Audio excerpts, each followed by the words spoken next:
Sem mais delongas, vamos direto ao assunto, que o nosso assunto é ciência. Eric não pôde vir, eu vou dar apoio aqui, eu, o Fabinho.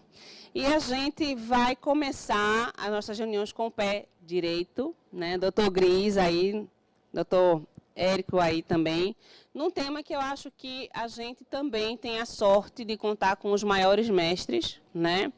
E com isso a gente pode falar aqui de peixe, a gente pode falar aqui de perpara, a gente pode falar aqui de tumores ósseos, né? E aí chamar então, Érico vai começar? Érico vai começar. Então são casos clínicos, então é algo bem descontraído, é para todo mundo participar, tá certo? Érico, então, por favor. Alô? Alô? Eu estou com 2 microfones aqui, eu acho que vai... Um aqui e um aqui. Ok, pessoal. A gente combinou de fazer essa primeira reunião, uma reunião um pouco mais descontraída, de trazer casos clínicos para a gente debater. A nossa ideia é a gente vai apresentar casos rápidos. O primeiro é bem rápido, o segundo é um pouquinho maior, porque a história é um pouco maior. E a gente vai abrir um espacinho na minha apresentação para 2 perguntas e depois o Dr. Gris entra e no final a gente debate um pouco mais aberto, tá bom? Se não tiver perguntas, a gente já passa mais rápido. Então, a gente combinou de fazer 2 casos cada. Esses casos foram atendidos no ambulatório de metabolismo ósseo que a gente faz na quarta-feira no IMIP, certo? Então, esse primeiro é de um homem de 42 anos, rígido, né? E tinha hipertensão,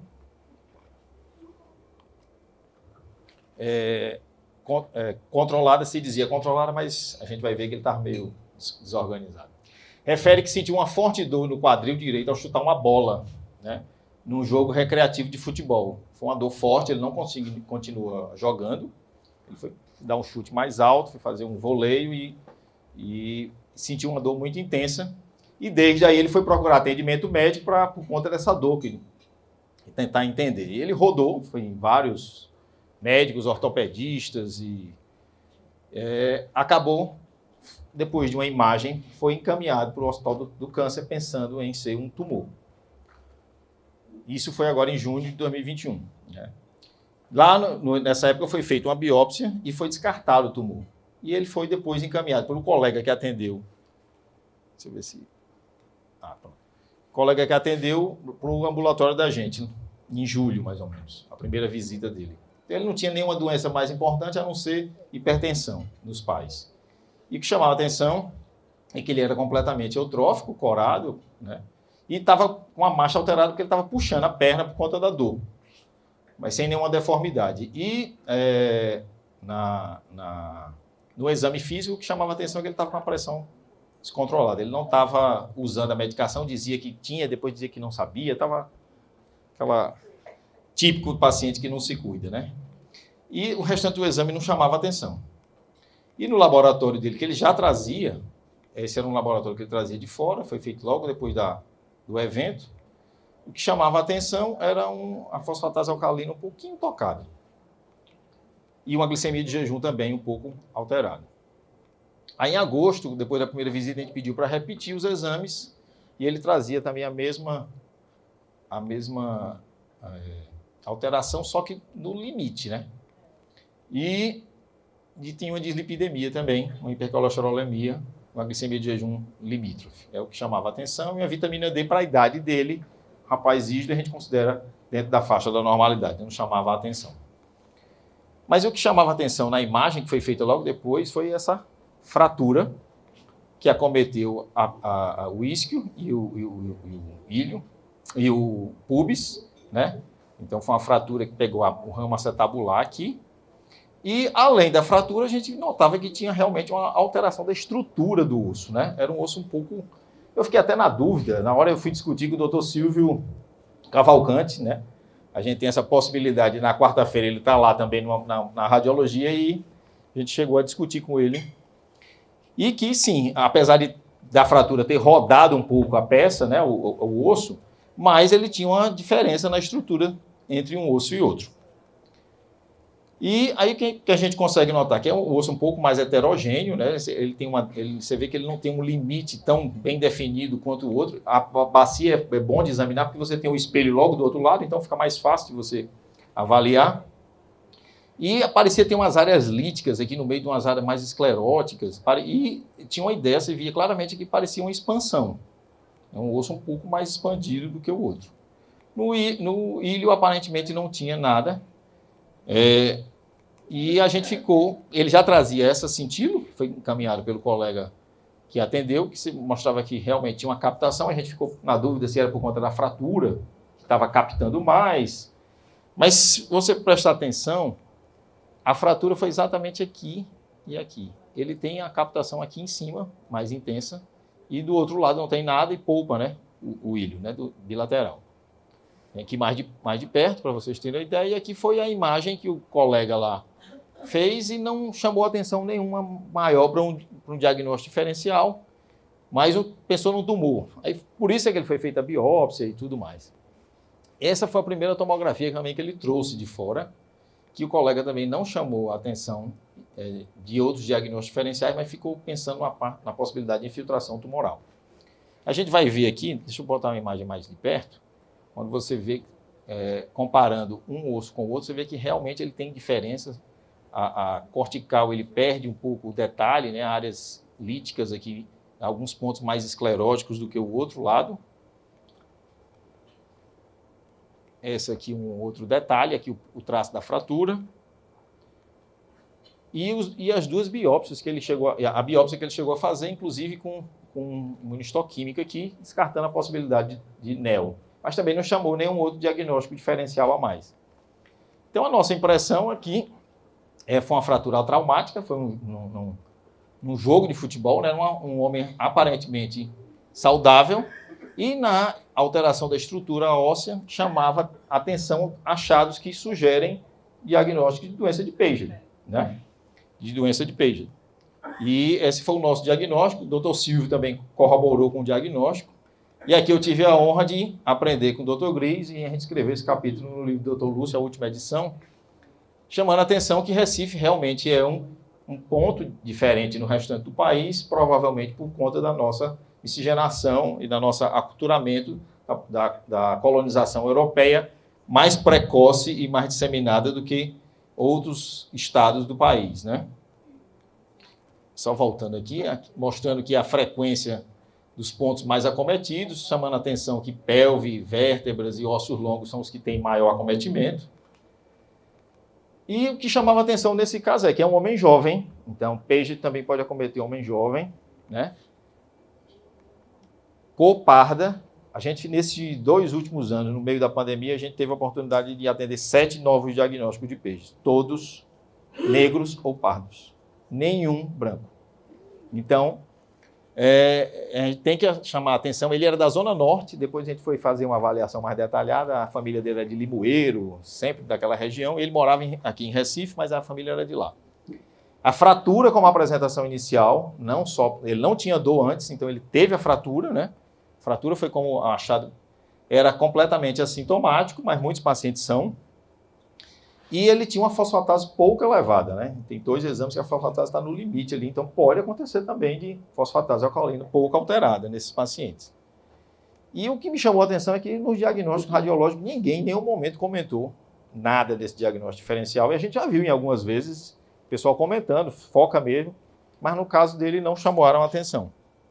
Isso aqui já foi uma avaliação 3 meses depois, a gente ainda vê que ainda tem traço aqui de fratura, não conseguiu consolidar, né? Deixa eu botar mais perto aqui, vocês veem que ainda continua, né? O calo não ficou completamente formado.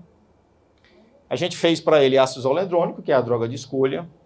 Lá no IMIP a gente tem a possibilidade de tentar, apesar do ácido zolendrônico na apresentação de 5 mg ser aprovado, a gente tem uma dificuldade muito grande desses pacientes terem acesso. Alguns a gente conseguiu fazer lá na dose de 4 mg, outros compraram, que é bem mais barato, né? O custo é muito menor, e a gente tem dado preferência a essa apresentação para tratar. E a gente sabe que no início, quando não tinha apresentação de 5 mg, essa apresentação foi muito utilizada e é completamente efetiva, né? Tem um efeito mais prolongado do que os outros.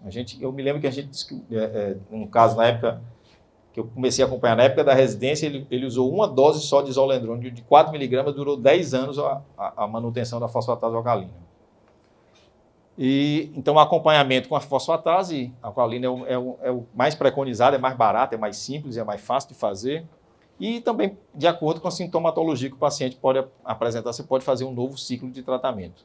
Essa aqui foi a última imagem dele agora de novembro. Você vê que o ilho é completamente preservado, né? Mas ainda tem a diferença. Essa imagem está um pouco melhor do que aquelas outras. Você vê que é um osso doente em relação ao outro, claramente, né? Ele está bem, tem uma evolução, melhora da dor, já está deambulando praticamente normal. Ele voltou uma vez depois que tomou o ácido zolendrônico. E o que mais? A fosfatase normalizou. Ficou em torno de 60, 70, mais ou menos. E ele ficou mais bem controlado da hipertensão com losartan e hidrocloro. O caso 2 é um caso um pouco mais raro. Alguém quer comentar? Quer fazer alguma intervenção? Doutor Gris? Parabéns pelo caso, muito bem apresentado. É um caso extremamente interessante. É uma doença de Paget, né? Ou de Paget.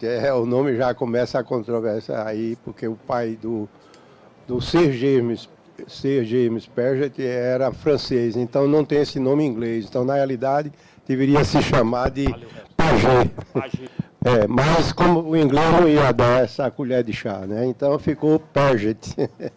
E ele ganhou um título de Sir, né? Porque foi a primeira pessoa a descrever em 1977, né? Com a displasia osteite fibrosa, 1877. E agora, é interessante muito esse caso, primeiro porque é raro o paciente antes de 40 anos de idade, né? E segundo, ele já apresentar uma forma extremamente grave, que foi de fratura.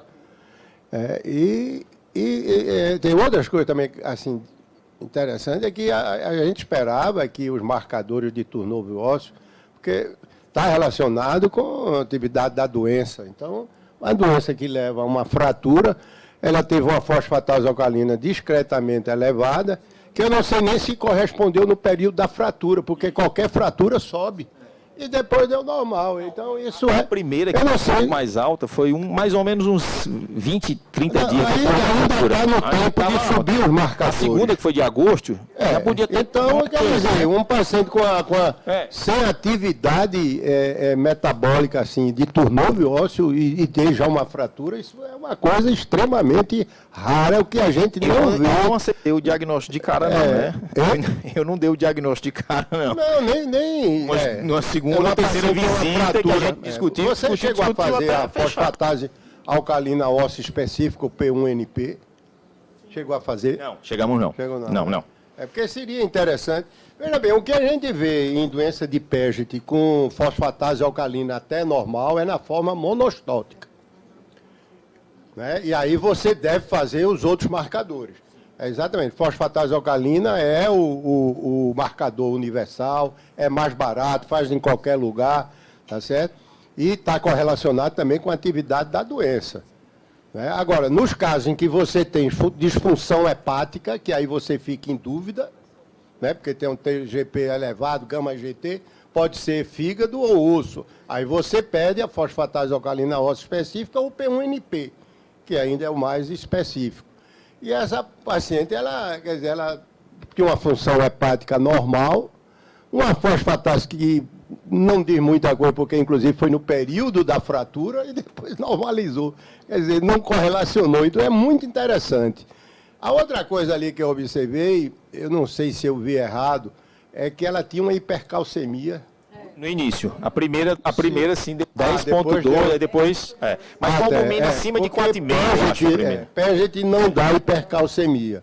Paget pode dar quando você tem um paciente imobilizado, passando algum tempo no leito, porque aumenta muito o turnover ósseo. Você pode chegar a perder 10% de sua massa óssea num ano. Então, aí poderia justificar, mas depois foi normal. Por isso que eu até pensei, será se ela... O paciente poderia ter até uma neoplasia ali, né? Embora que o PTH não era de neoplasia, porque o PTH, quando você tem uma hipercalcemia maligna, o PTH tem que estar suprimido. Você não vai ver, tem que estar suprimido. Se não tiver suprimido, é um hiperpara, que eu já vi de 14, hiperpara primário grave, cálcio de 15, 16 grave com PTH de 16, de 14, então acontece, mas não suprimido, a não ser que o paciente tenha insuficiência renal. Às vezes um mieloma, creatinina está de 2, 3, e aí o PTH está um pouquinho tocado, mas por conta da insuficiência renal, por causa do clearance, e o CTX, por exemplo, o PTH justificaria, o PTH está um pouquinho tocado por causa da insuficiência renal. Então, esse é um caso muito interessante, eu acho que até merece publicação, porque você tem a biópsia, né, que demonstrou. Eu tenho um caso também muito interessante, que foi uma captação só no cotovelo e terminou numa biópsia e foi positivo, e até hoje não acredito. Mas a biópsia mostrou que era peste sugestivo. Então, tem os casos atípicos, né? Então, queria só chamar a atenção que é um caso que fugiu, né, pela idade, pelo comportamento, pelos marcadores de turnover ósseo, que não correspondeu à atividade da doença, né? Então, muito bom, parabéns. Passar aqui para a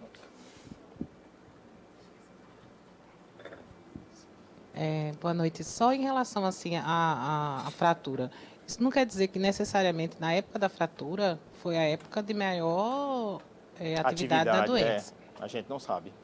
Agora, ele não tinha queixa nenhuma. A gente questionou várias e várias vezes. Entendi. Não tinha queixa nenhuma. Só... Jogando futebol. Estava jogando futebol. Eu não coloquei ali, mas função renal era normal, função hepática normal. Agora, só para chamar a atenção do estudo que está em andamento, que vai responder definitivamente sobre a história natural da doença de Paget. Porque há um consenso, né, de que o paciente sintomático ele deve ser tratado. O paciente assintomático, que tem, não com fratura aí, porque aí tem sintoma, né? Mas é o paciente que tem, que você fraga uma fosfatase alcalina elevada, ou um raio-x alterado, e o raio-x mostra a cintilografia, mas ele é assintomático. A Endocrine Society, o guideline que foi publicado em 2014, ele acha que se tiver atividade da doença numa região que pode ser uma complicação futura, como no crânio, na pelve, na coluna, né, ou nos ossos de membros inferiores, por conta de deformidade, ele deve ser tratado. Né? Mas o guideline mais recente, que é o de 2019, da Paget Association, do United Kingdom, que foi suportada pelo Calcified Tissues, que é a Sociedade Europeia de Metabolismo Ósseo, e da SBMA, eles acham que não tem, assim, evidência. Você pode até tratar, mas não tem evidências. E, de fato, porque a Endocrine Society, o guideline foi feito muito com algumas séries de casos, a experiência, mas não com estudos randomizados. Esses dois grandes estudos randomizados, foi o PRISM e a extensão do PRISM. Isso. Que ele mostrou que o tratamento intensivo para baixar a fosfatase alcalina não trouxe benefício do ponto de vista de redução de qualidade de vida, de diminuição da audição, da osteoartrite, né, de fraturas, né? Então, nem da deformidade. Mas houve até um debate na época, eu me lembro, eu até tenho essas cartas entre o pessoal das duas sociedades, que é uma coisa que a Endocrine Society pondera, é que a maioria, grande parte desses pacientes que entraram no estudo eram pacientes que já vinham tomando bisfosfonato, que já tinham doenças avançadas a longo prazo. Então, é aquela história. Eu estou até escrevendo o capítulo do livro da SBEM agora, com Patrícia Mesquita, sobre Paget, e eu estou fazendo uma análise crítica dos dois guidelines. Depois, se Lucinha permitir, eu posso até, posteriormente, depois, para divulgar para vocês essa análise crítica. Eu achei, assim, de ver os dois guidelines e você fazer uma análise crítica. Que aí até eu conversei com o presidente da Paget Foundation, eu disse para ele, olha, você não vai tratar um paciente pela primeira vez com a doença de Paget em atividade, você não vai fazer ácido hidrônico. Se você tem evidências que remite paciente aí com 6, 7, 8 anos, 10 anos, ele disse, olha, você pode até fazer, mas você não tem evidência. E, de fato, realmente a gente não tem esse estudo. E está em andamento o estudo que é chamado ZIP Study Trial, que ele está pegando os parentes que tenham PEGET, o sequestrasomo. O gene, né? Do sequestrasomo.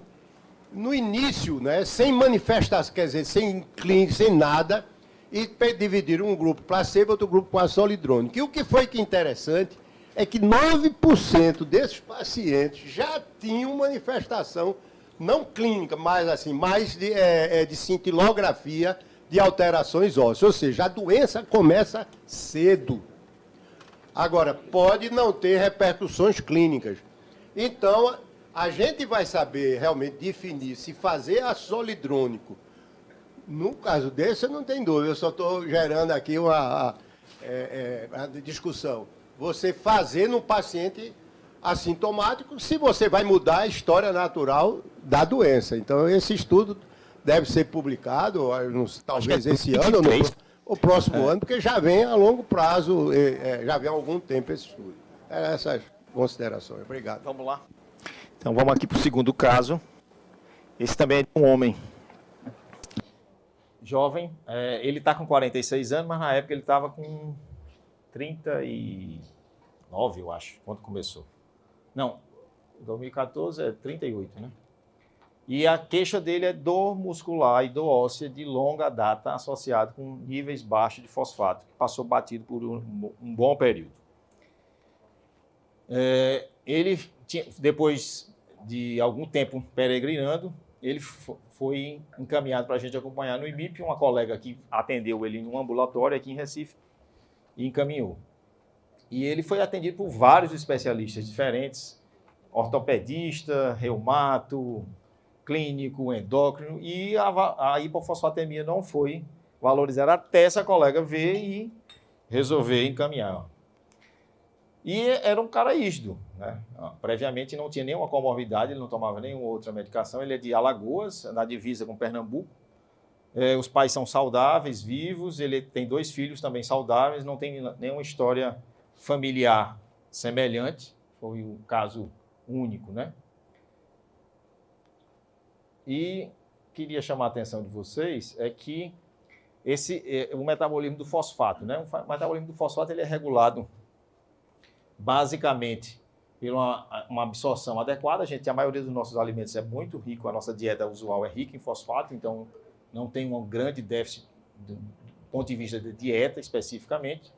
E ele é muito regulado, tanto da reabsorção e formação óssea e renal, por basicamente 3 grandes hormônios. PTH, que regula a vitamina D ativa, né? A 1,25, colesterol, que vai estimular a absorção intestinal e a renal, e também pelo FGF23, que é um hormônio recentemente descrito e cada vez mais estudado, que faz um papel antagônico ao PTH no estímulo e na degradação. Então, enquanto o PTH estimula a hidroxilação da 1,25 e diminui a sua degradação, o FGF23 faz exatamente o contrário, e esse metabolismo, esse controle homeostático do fósforo se dá basicamente nesse contexto.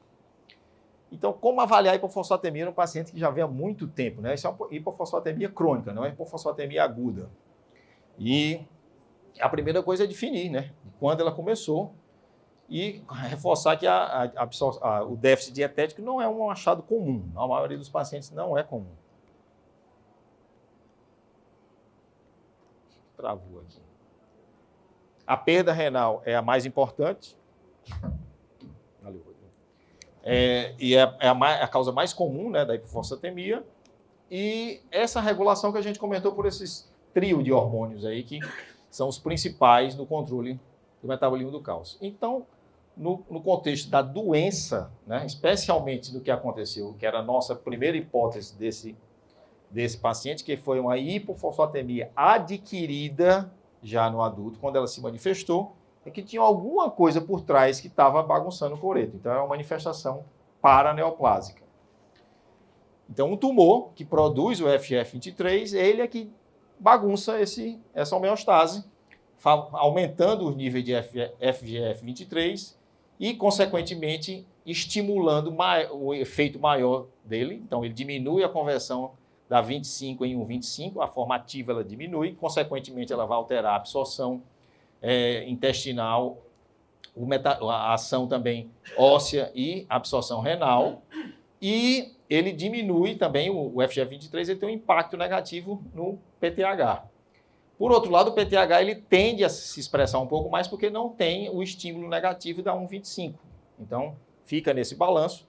Só que como é um tumor e produz uma quantidade muito grande do FGF23, normalmente o FGF23 ele passa o efeito do PTH e então o que normalmente acontece nesses pacientes é uma elevação da FGF23, uma diminuição da absorção intestinal e um efeito maior renal levando a uma diminuição na absorção do contransportador sódio-fósforo, levando a uma excreção aumentada do fósforo urinário. Então, basicamente, é esse o efeito. E aqui a gente vê a imagem dos pacientes com esse tipo de doença, que é chamada de osteomalácia induzida por tumor, ou osteomalácia oncogênica. Você vê que eles se apresentam em várias partes do nosso corpo, não tem um local mais prevalente, é bem diverso, né, bem difuso, e normalmente são tumores de origem mesenquimal, né? Então, de partes moles, e é um desafio, às vezes, encontrar. Chamar a atenção que para dar o diagnóstico, como você tem uma perda renal excessiva, é importante entender que no ambiente, quando você tem uma hipofosfatemia, o nosso organismo faz tudo para reter. Então é estranho uma pessoa que tem um fósforo baixo, ela tem uma excreção urinária elevada. Tem que ter algum fator fazendo aquilo, né?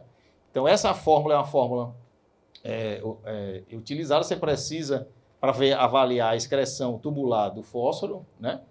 Você precisa tanto da medida do fósforo e da creatina urinária e plasmática, faz essa relação e depois você calcula a taxa de reabsorção do fósforo de acordo com a filtração glomerular.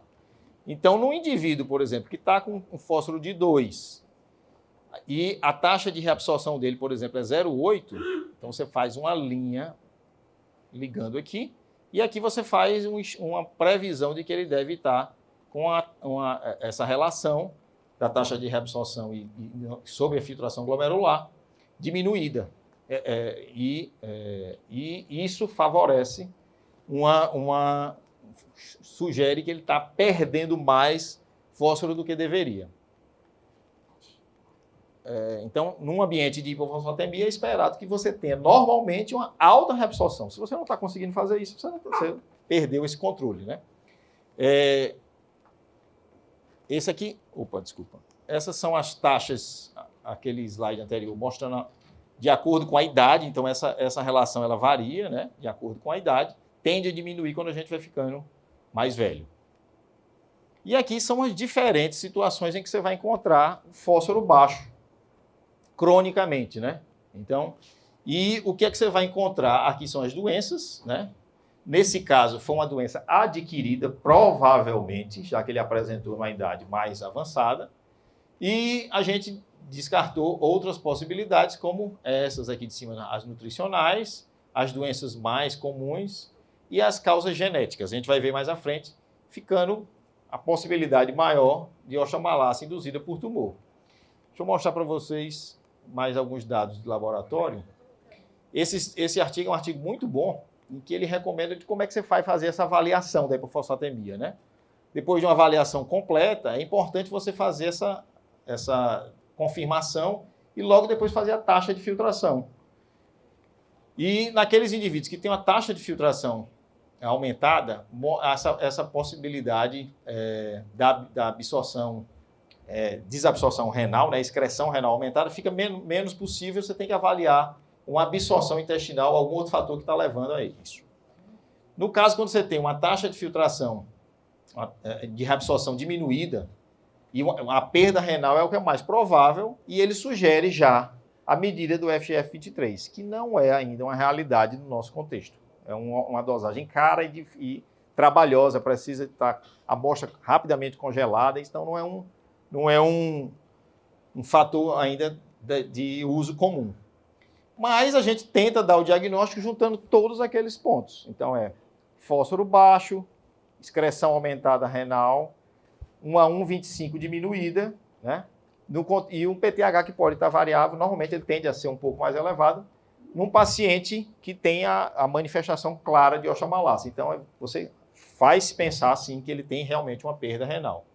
E aqui, quando você mede o FGF23, ele vai te ajudar a definir se o valor é baixo, você exclui aquela possibilidade de que seja esse o fator. Então, tem que pensar em outra possibilidade, outras doenças hereditárias, normalmente, ou até mesmo Fanconi, pode ser a causa dessa perda renal.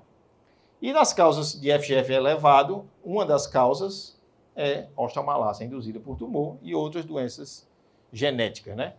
Esse é o nosso nível de fósforo, que também tende a cair com a idade. Ele é maior, então você tem que adequar para quem você está estudando, né? E aqui é o laboratório inicial dele, quando ele começou em 2016 com a gente. Então a gente vê que é uma função renal normal, um cálcio normal, um fósforo de 1,5. Não conseguimos dosar, eles não fizeram a creatinina urinária, a gente não conseguiu fazer a relação na primeira avaliação. E tinha uma vitamina D limítrofe aqui, né? Um CTX também dentro da normalidade. Uma albumina normal, foi um exame que ele trouxe meses depois, mas você vê que a 1,25 é diminuída, né? Proporcionalmente ao contexto. E ele trouxe depois e conseguiu fazer a primeira medida de FGF23 que eu tinha visto, foi desse cara. Ele conseguiu fazer aqui, colheu aqui no Marcelo Magalhães e enviou para fora. Foi feito, entregaram com mais de um mês depois. E estava elevado, esperaram até em torno de 77. Então a dele estava elevada, ainda mais no contexto de hipofosfatemia, né? Se o fósforo está baixo, a FGF23 tem que estar baixa, já que ele regula, né? Uma pessoa normal.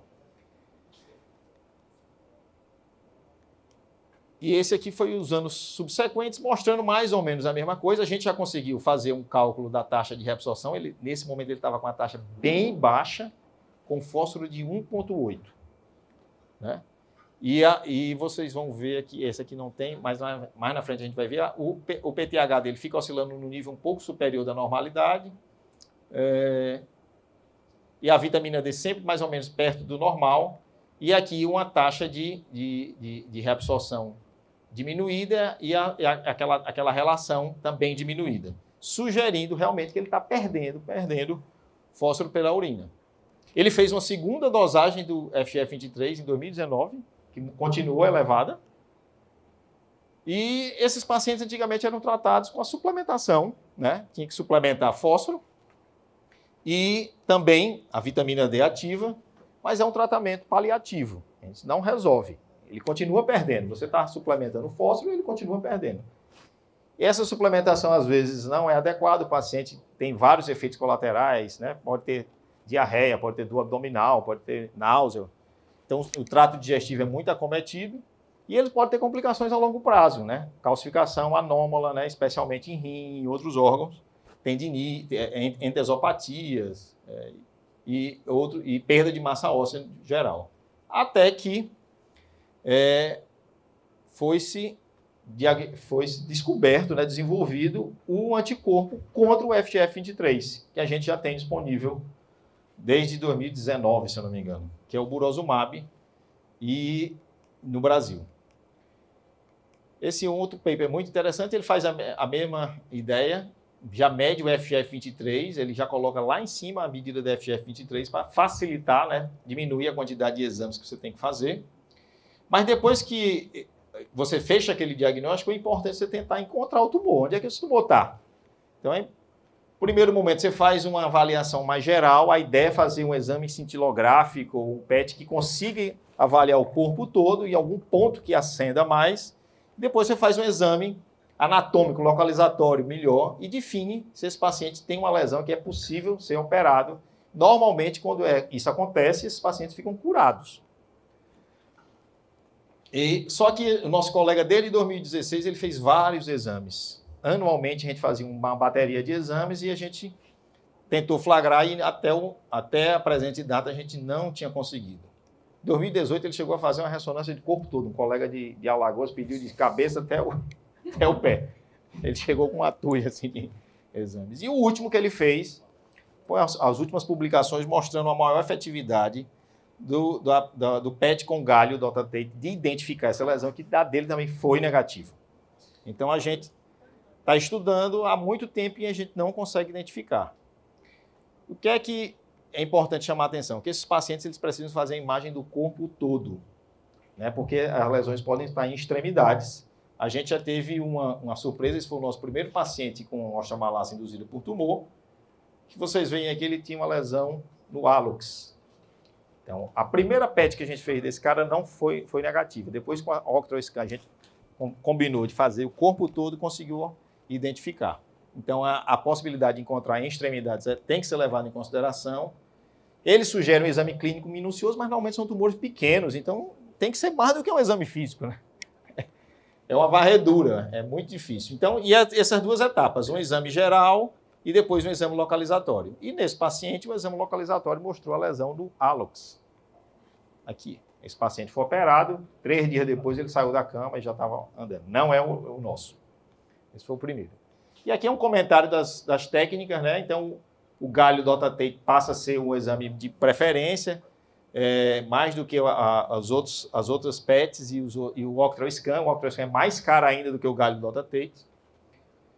E os exames subsequentes mostrando a mesma coisa ao longo desses anos, né? Uma taxa baixa, ele continua com a dificuldade de encontrar. A gente chegou a fazer uma avaliação genética dele, descartar de todo jeito, mutação no FEX e inclusive um painel ampliado na possibilidade. Existe uma forma rara de raquitismo hipofosfatêmico do adulto, que você pode apresentar só quando você está adulto. Foi negativo, a gente fez o painel ampliado, então essa possibilidade genética praticamente descartou. E até que em outubro do ano passado... Espera aí, desculpa. Outubro do ano passado, a gente decidiu, ele vinha mantendo mais ou menos o mesmo padrão, vocês vendo aqui, o fósforo ainda sempre baixo, ele mantendo o mesmo padrão de sintomas, a gente resolveu, e como não encontrava o tumor, só mantendo a reposição, a gente resolveu conseguiu uma doação do Burosumab e iniciamos o tratamento para ele. Só que só um detalhe aqui, ia passando. Em abril do ano passado, ele fez uma trela, foi subir numa árvore em casa, no quintal, caiu e quebrou o fêmur. Olha aqui. Quebrou o colo do fêmur, isso foi uma novela, né? Ele foi operado de urgência lá em Alagoas, colocou essa placa com a fixação, ia ser muito jovem, o pessoal optou por não fazer logo a prótese, por conta ele era ainda muito jovem. E a gente, o que é que recomenda nesses pacientes quando você não identifica a lesão? Uma possibilidade é manter o tratamento clínico usual ou iniciar o Burosumab. Foi o que a gente fez para ele. E aqui a primeira dosagem de Burosumab no final de outubro, o fósforo dele dobrou. Primeira dosagem dobrou. Ele fez dia 28, dia 5. Então, com uma semana já mudou completamente e de lá para cá ele se mantém assim, né, com padrão controlado. E vejam aqui embaixo como muda a taxa de reabsorção, ele vai subindo. E a taxa de reabsorção também vai subindo, normalizando. Vitamina D se mantém estável e a 1,25 vai voltando a subir, né? Então, realmente bloqueando o efeito do FGF23. Então, ele vem, após a fratura e a colocação da placa, ele não conseguiu fazer o calo ósseo. A nossa ideia é que com o Burosumab ele pudesse fazer o calo. E desde 2021 o FDA aprovou o Burosumab como tratamento para os casos de osteomalacia induzida por tumor que você não consegue identificar. Esse é o segundo caso no Brasil utilizando o Burosumab para essa finalidade. Então aqui são os papers, os últimos, né, que um grupo pequeno, esse aqui um grupo pequeno de pacientes, 14, né, que eles se basearam para iniciar. Esse aqui foi a primeira vez que ele recebeu o Crisvita, mandou essa foto aqui para mim. E a ideia é que, o que é que acontece? Normalmente, depois que você faz, o fósforo normaliza, né? Aqui a taxa de filtração, aquela relação da taxa de reabsorção sobre o filtrado com o glomerular tende a voltar ao normal, e a 1,25 tende a subir rapidamente e depois ele tende a se manter.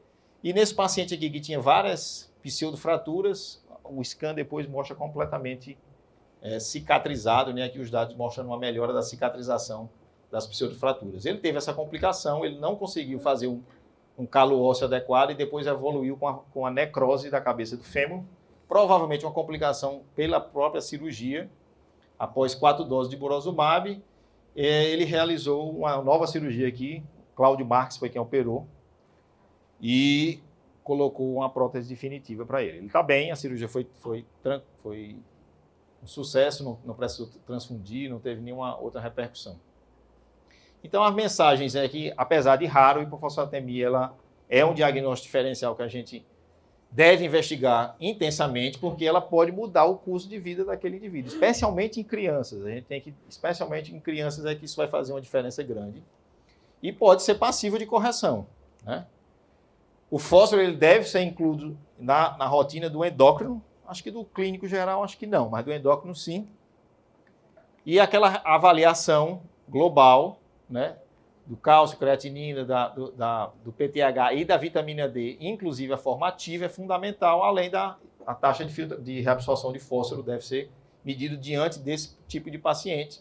O FGF ainda não é rotina, a maioria dos pacientes, a gente já vimos 4, só dosou desse paciente, os outros 3 a gente não conseguiu dosar, ele pagou por conta própria.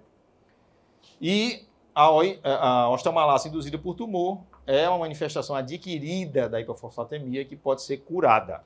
E quando não é curada, pode ser controlada, como é o caso dele.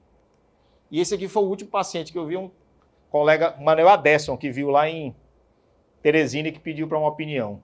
Ele tem no PET, esse pontinho aqui na mandíbula, foi operado e ficou também curado.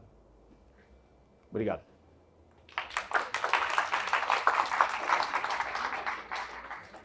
Bom, primeiramente agradecer o honroso convite da minha querida amiga Lucinha, a presidente da sociedade, e os demais membros da comissão executiva, pelo honroso convite de estar aqui com vocês pela primeira reunião presencial científica da SBEM. É uma honra muito grande. Muito obrigado a vocês.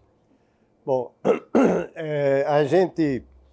eu vou apresentar 2 discussões, uma sobre hiperparo, é um caso rápido, não tem discussão, mas é mais para chamar a atenção, né, de fazer o painel genético nos hiperpara em pacientes jovens. Depois, nós vamos apresentar um caso interessante sobre osteoporose e, se der tempo, eu combinei até com o Érico, e se der tempo, Lucinha concordar, é o caso que Luciano publicou no New England, de um caso sobre osteoporose, que houve um debate do Richard Steele, que é da Universidade de Sheffield, e do Paul Miller, da Universidade do Colorado, sobre um caso do dia a dia. Então, eu acho que esses casos são muito interessantes, porque é o nosso dia, né? Bom é você discutir um caso hoje, amanhã você vê e a gente poder discutir. Então, o hiperparatiroidismo, a gente poderia dividir no primário, né, que seria o adenoma, a hiperplasia, um carcinoma, e que pode ser dividido no não familiar ou no familiar. No caso do familiar, um hiperpara familiar isolado, ou fazendo parte da neoplasia endócrina múltipla do tipo 1, ou 2A, 2B e tipo 4, e da síndrome de hipertiroidismo, tumor de mandíbula, né? Doença genética causando hiperparatiroidismo-like, que é a hipercalcemia, desculpe, aí está errado, é hipercalcemia e hipocalciúria familiar, me perdoe. O hiperparatiroidismo secundários, por drogas como lítio, tiazídico, há quem inclua até bisfosfonato, deficiência de vitamina D, um clearance abaixo de 60, cirurgia bariátrica, hipercalciúria e outras causas. E o hiperpara terciário, no caso da insuficiência renal crônica. Bom, eu comentar um pouco, porque esse paciente pode ter uma relação, né, por conta de uma mutação que ela teve, é sobre essa síndrome, que é o hiperparatiroidismo associado com tumor de mandíbula, que é uma síndrome rara, autossômica dominante, incidência e prevalência desconhecida e caracterizada pelo desenvolvimento de adenomas ou carcinomas de paratireoide e tumores fibroósseos benignos de mandíbula, que pode também no maxilar. Cerca de 90% desses pacientes apresentam-se com hiperparatiroidismo, que geralmente é a primeira manifestação da síndrome, ainda sem os tumores. Nessa síndrome, o hiperpara apresenta-se, em geral, comportamento mais agressivo, que nos casos esporádicos, com hipercalcemia mais grave, e é causada por adenomas de características recorrentes, que pode acometer uma ou mais glândulas, simultaneamente ou não, ou em até 15% dos casos, ou 20%, associado com carcinoma de paratireoide. Os tumores de mandíbula estão presentes em cerca de 40% dos casos e podem, em alguns casos, preceder o hiperparatiroidismo. Em cerca de 45% dos casos, pode apresentar lesões renais, pode também estar associado com tumores uterinos, adenocarcinoma de pâncreas, tumores testiculares germinativos. Então, o caso foi uma paciente do sexo feminino, 21 anos de idade, referindo cirurgia de um adenoma de paratireoide aos 14 anos. Naquela ocasião, apresentava os seguintes exames. Um cálcio que não era muito alto, uma hipercalcemia leve, né, abaixo de 12, fosfatase normal, PTH discretamente elevado, calciúria um pouco elevado, a vitamina D extremamente baixo. Aqui a gente não tem como confundir, né, se é um hiperpara primário ou secundário, porque você tem hipercalcemia. Você poderia até ter um hiperpara normocalcêmico. Se tiver uma vitamina D baixa, você diria, é um hiperpara primário com vitamina D baixa ou é um hiperpara secundário? Mas no caso com hipercalcemia, não tem dúvida nenhuma que é um hiperpara primário. A ultrassonografia mostrou um nódulo de 2 por 0,8 no leito tiroidiano direito, sugerindo um adenoma, e a cintilografia mostrava um adenoma de paratireoide. Ela foi submetida a uma ressecção do adenoma de paratireoide por Leonardo Arcoverde e 2 meses depois, PTH de 35, cálcio normal, 8,9, fosfatase normal, vitamina D ela estava tomando 21 mil unidades de 7 dias, com vitamina D normal. Então, teoricamente, quer dizer, a cirurgia resolveu o problema do hiperparatiroidismo.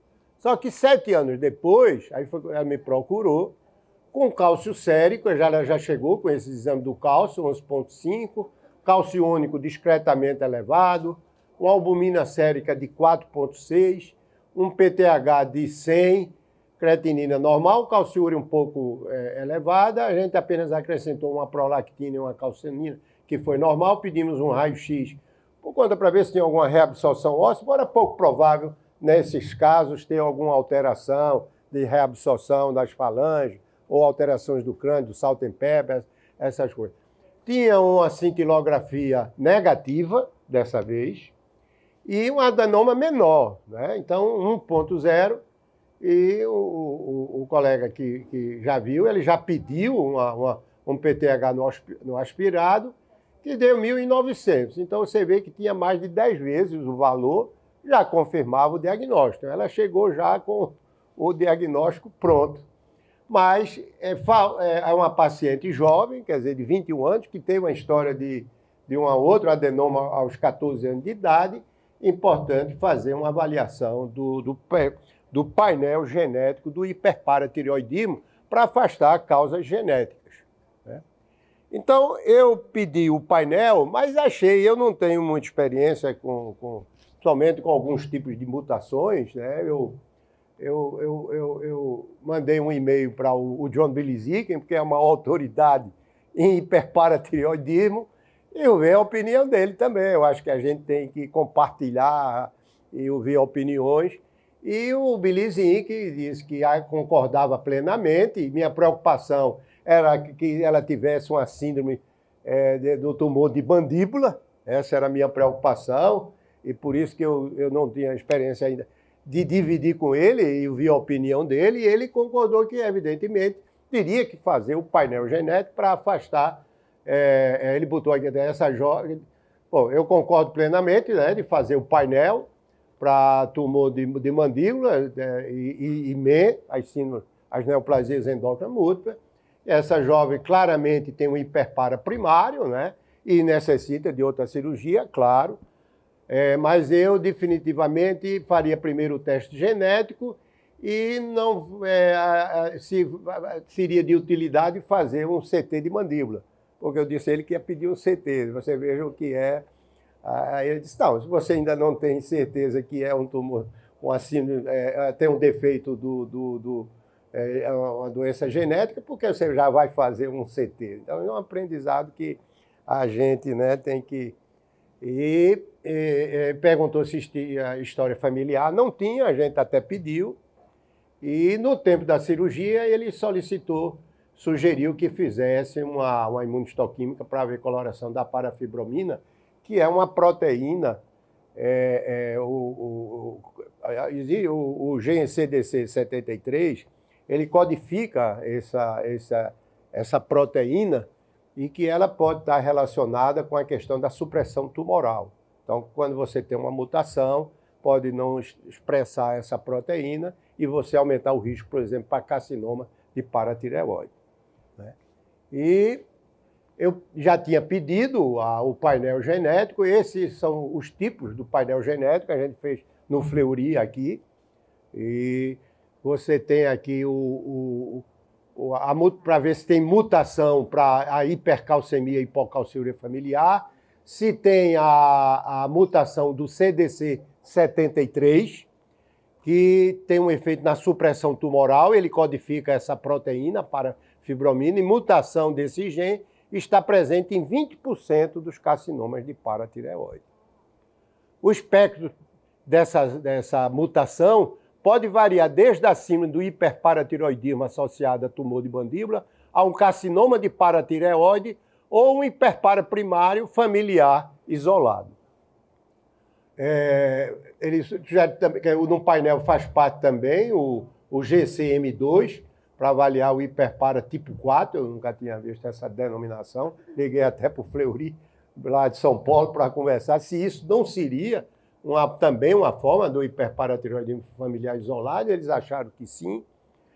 Uma MEN tipo 1, o RET, próton congênito, para ver a MEN tipo 2A e tipo 2B, e aqui para ver a MEN tipo 4. Então, esse é o painel formado por 6 tipos de gene, né, que está à disposição, que eu acho importante para aqueles casos de hiperpara em pacientes mais jovens, fazer para afastar alguma causa genética.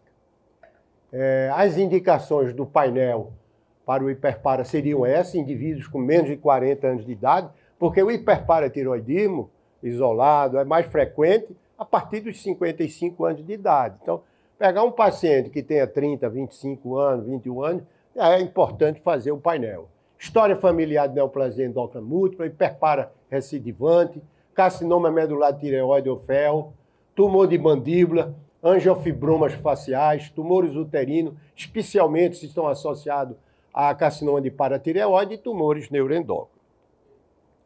E aí eu conversei, mandei um outro e-mail para o Billy Zink, e aí me preocupou. Por quê? Porque essa síndrome do tumor de mandíbula, ela é recidivante, ela pode voltar. Ela já tem tirado uma, vai tirar a segunda, mas pode voltar numa terceira vez e está associada até com carcinoma de paratireoide. Evidentemente que a gente às vezes tem nossas opiniões, mas quer compartilhar e se sentir mais seguro se está fazendo melhor para o nosso paciente. Evidentemente que a gente achava que não ia ser uma cirurgia radical de fazer as 4, mas, de todo jeito, há uma pressão muito grande. A família, uma paciente de 21 anos, quer dizer, depois você tira o adenoma, daqui a 5 anos ela volta com carcinoma, com metástase. E por que não tirou as 4 paratireoides? Só que é um problema, né? Muito grande. Paciente de 21 anos, você deixar no hipopara, né? Isso tem grandes implicações de complicações. Pois é, mas daqui 21, 28 anos ela pode estar voltando. Então, evidentemente, eu quis até também me respaldar. Mas o Bilizinho, que é uma pessoa fantástica, e ele não tinha tanta experiência com essa mutação, e ele então, ele até respondeu, dizendo que não tinha uma resposta definitiva para isso, é uma humildade, isso é um ensinamento que eu, particularmente, assim, uma admiração muito forte para o Bilizinho. Você, para mim, é apresentar a pessoa mais completa de metabolismo ósseo, mas, ao mesmo tempo, para mim, a pessoa mais humilde que tem, apesar desse conhecimento todo. Isso é um aprendizado para todos nós. E aí ele resolveu dividir esse caso com um professor da Universidade de Pisa, que é o Cláudio Marcosi, que tinha alguns casos, porque isso é uma doença rara, sobre essa mutação, que ela tinha uma mutação no CDC 73. E achou que, evidentemente, tinha necessitava de cirurgia e achava que deveria fazer um CT, que eu já tinha solicitado. E aí o Cláudio Marcosi, ele manda agradecido, né, porque dividiram esse caso com ele, para ele poder levantar alguns questionamentos. E aqui eu mostro aqui o e-mail dele. Então, primeiro que ele fala, né, que a apresentação sugere uma forma até benigna, mas hereditária da doença. Não existe assim, nenhuma urgência de eu ter que operar a paciente. E até ele pede para revisar a lâmina, para ver até se confirmação do adenoma, que às vezes é difícil você... Mas não havia dúvida nenhuma. Ele pede também para que a necessidade de imagem, ele diz que sim, mas ele sugere o PET-CT colina, nós não estamos fazendo. Tem um trabalho que eu li muito interessante com esse radioisótopo, para identificar naqueles casos que a gente tem um hiperpara, com indicação cirúrgica, mas que a ultrassom e a cintilografia não demonstra. Nós não temos aqui. Eu conversei com o Paulinho, ele disse, nós não temos. E aí fica também a possibilidade de fazer o CT quadridimensional, né? Que ele sugeriu fazer. Se você vê aqui, ele diz, se possível, o PET-CT com colina, uma alternativa seria o CT quadridimensional, 4D, para melhor definição da lesão. Porque, veja bem, isso eu vou comentar rapidamente depois sobre isso, mas o exame continua, ultrassom ou a cintilografia. Mas, se você não identifica, essa é um grande instrumento de você fazer a tomo 4D para localizar. Ou em casos de recidivas, aí é importante. Inclusive, você pode ter uma paratireoide ectópica ou mais de um adenoma e você poder localizar. Então, essa é uma indicação que deveria ser feita realmente. Ele sugeriu, né? E sugere fazer os testes genéticos. E se você ver aí, ele sugere fazer screening para tumores uterinos e renais a cada 5 anos. Se eu vou dizer isso à paciente, a família, no 21 anos, jamais. A gente já combinou depois, em ano. Ultrassom é um exame tão simples, mas isso é para você ver como ele segue, assim, pela possibilidade. Você tomou de 7 anos ou volta com 5 anos, questão de custo, a gente respeita e eu acho. Mas o ultrassom é um exame que eu acho que é barato, que é inócuo. Eu acho que fazer de ano em ano, ou pelo menos 2 em 2 anos, não custa nada, né? Mesmo porque se eu não pedir, o paciente vai fazer. Pode ter certeza. E aí ele pediu para coletar a cálcio, PTH, toda a família, a gente já tinha feito isso. E ele fala, tumor de mandíbula, inicialmente, ele sugere o raio-x.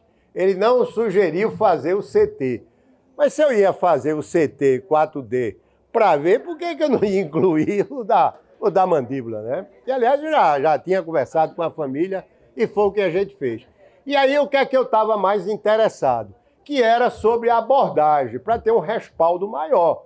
Porque é uma responsabilidade muito grande. Você tem uma paciente de 21 anos, daqui a 5 anos ela volta com carcinoma de paratireoide, com metástase para todo canto, e a pergunta vai ser por que você não fez a ressecção das 4 paratireoides, né? E, evidentemente, que minha opinião não era fazer, mas eu acho que era importante você dividir essa responsabilidade e você vê que ele acha que fazer uma exploração cervical bilateral, você vê que como ele antes vê o status do nervo laringeu, mas com excisão só da paratireoide anormal, né? E se recorrência, não existe adicionais possíveis, não existe indicação para paratireoidectomia total para tirar as 4 glândulas. Então, eu estou mostrando aqui a 4D. Na realidade, ela tem a fase pré-contraste, né? Ela tem a fase do contraste e a fase venosa, né? A fase 1 é a fase pré-contraste, que é pouca atenuação. Você vê com dificuldade aqui uma hipoatenuação do adenoma. Aqui já é a fase do contraste, porque o adenoma ele tem uma avidez grande pelo contraste, aí começou já a aparecer e depois você tem as fases mais tardias, porque esse exame ele permite também imagens mais tardias, né? E aí você tem a fase 3, você já vê aqui ó, bem a paratireoide, e aqui já no washout, tem a fase venosa, você vê aqui, tá certo? Aqui foi a nossa paciente, você vê que tem aqui ó, a paratireoide aqui, ó, o adenoma, né? E aqui é só para mostrar uma cintilografia com a fase inicial, aí você podia ser um nódulo de tireoide, mas com 2 horas depois continuou a captação, e aqui o espectro CT mostrando, e aqui você vê a paratireoide aqui, ó, alongada aqui no 4D, né? Outra, você vê aqui ó, no mediastino, um adenoma de mediastino, tanto aqui, ó, o adenoma aqui também, tá vendo? Um adenoma de paratireoide numa posição anormal, né? Porque a origem dela, embriologicamente, vem do mediastino. Então, às vezes, você pode ter uma paratireoide bem ectópica aí no mediastino. Aqui, só chamando a atenção, né, a paciente foi operada ontem. Essa paciente foi operada ontem por Leonardo. Antes da cirurgia, foi feito eu até conversei com o Amaral, né, para me informar melhor, assim, alguns detalhes. Na realidade, ele tatua o nódulo. Ele pega uma agulha, porque até então, o que a gente via com mais frequência era fazer o agulhamento. Mas o agulhamento, ele tem um risco, às vezes, maior de pegar um vaso, e aí trazer uma complicação. Esse não, é uma agulhinha pequena, bem fininha, você penetra dentro do nódulo e mete o carvão ativado, faz feito uma tatuagem. Você faz exatamente, ele disse, olha, o termo é em inglês, tatu, é uma tatuagem. E aí pode ser feito um dia antes, uma semana antes, 15 dias antes, tá entendendo? Que, exato, ele fica marcado. E aí Leonardo mandou para mim, veja como tá aqui, ó, bem pretinho aqui, ó. Aí foi fácil ele tirar quer dizer, fácil eu digo pela habilidade dele, evidentemente, pela competência dele, claro. Mas eu estou dizendo, facilitou para ele Então, uma coisa que agora eu acho que a gente pode realmente, né? Até eu conversei com o Amaral, porque Amaral disse o seguinte, isso se fazia em mama. Começou na Argentina e tal, aí teve uma radiologista do Rio de Janeiro que resolveu aplicar também para paratireoide. E parece que está dando certo, realmente, né? Está dando certo e o pessoal tem utilizado. Então, como mensagem desse caso, eu gostaria de 2 coisas. Uma, solicitar o painel genético para o hiperpara primário em pacientes com suspeitos vacinas ou outras condições para afastar uma causa genética. Porque se a gente pensa, não, é um adenoma, opere, mas ela pode ter um risco aí, eu não sei, ela pode vir mais na frente ter um tumor de mandíbula ou um carcinoma de paratireoide, então você tem que fazer o acompanhamento. Então é isso que eu chamo a atenção. E o outro, eu acho que a gente tem que ser muito humilde, eu acho que a gente tem que compartilhar opiniões Então, quando eu compartilhei, eu fiquei extremamente assim, sensível, que eu vi que o cara que, para mim, é a maior autoridade no metabolismo ósseo, principalmente em hiperpara, dividiu com um cara que tinha mais experiência com ele nessa síndrome, nessa mutação. Então, eu acho que isso é um ensinamento. É ser humilde, é ser simples, é ouvir, é compartilhar. Porque o bem comum é o nosso paciente. Eu acho que a gente não tem que hipertrofiar ego, não é? E não aceitar opiniões diferentes. E, às vezes, até fica... tem pessoas que ficam até brigando porque alguém contrariou. Ciência não existe isso. A gente tem o bem-querer, é o paciente.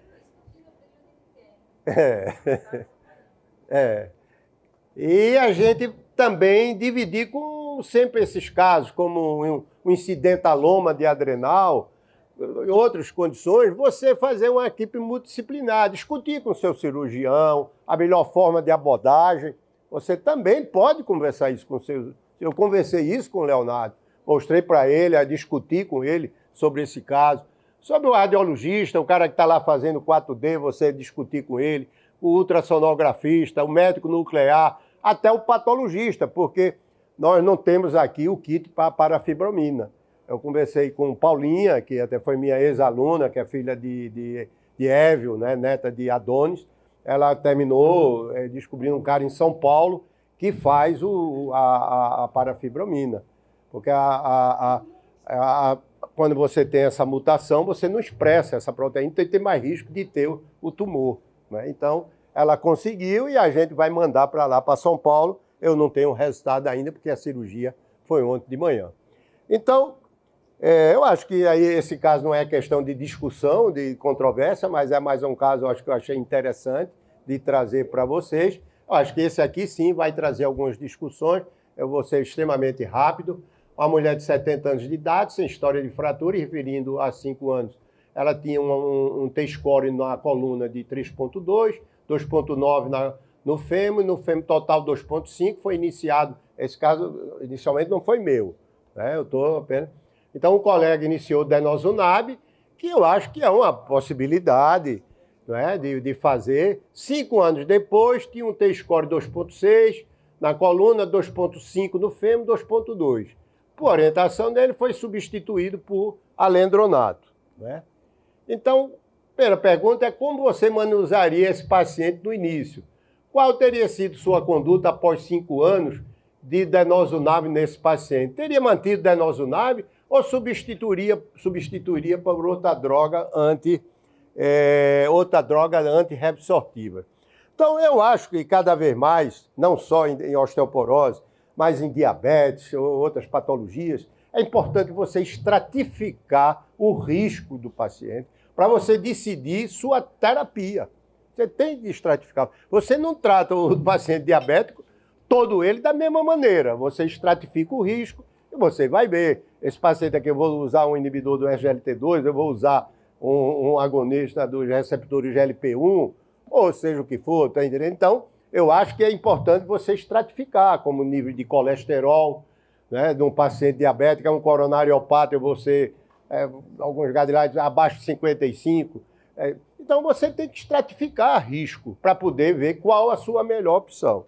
Então, dentro disso aí, a estratificação do risco, se eu pegar se a gente verificar pelo guideline americano, da Endocrine Society, né, ele classifica em baixo risco aquele paciente que não tem osteopenia, que não tem fratura, que não tem osteoporose.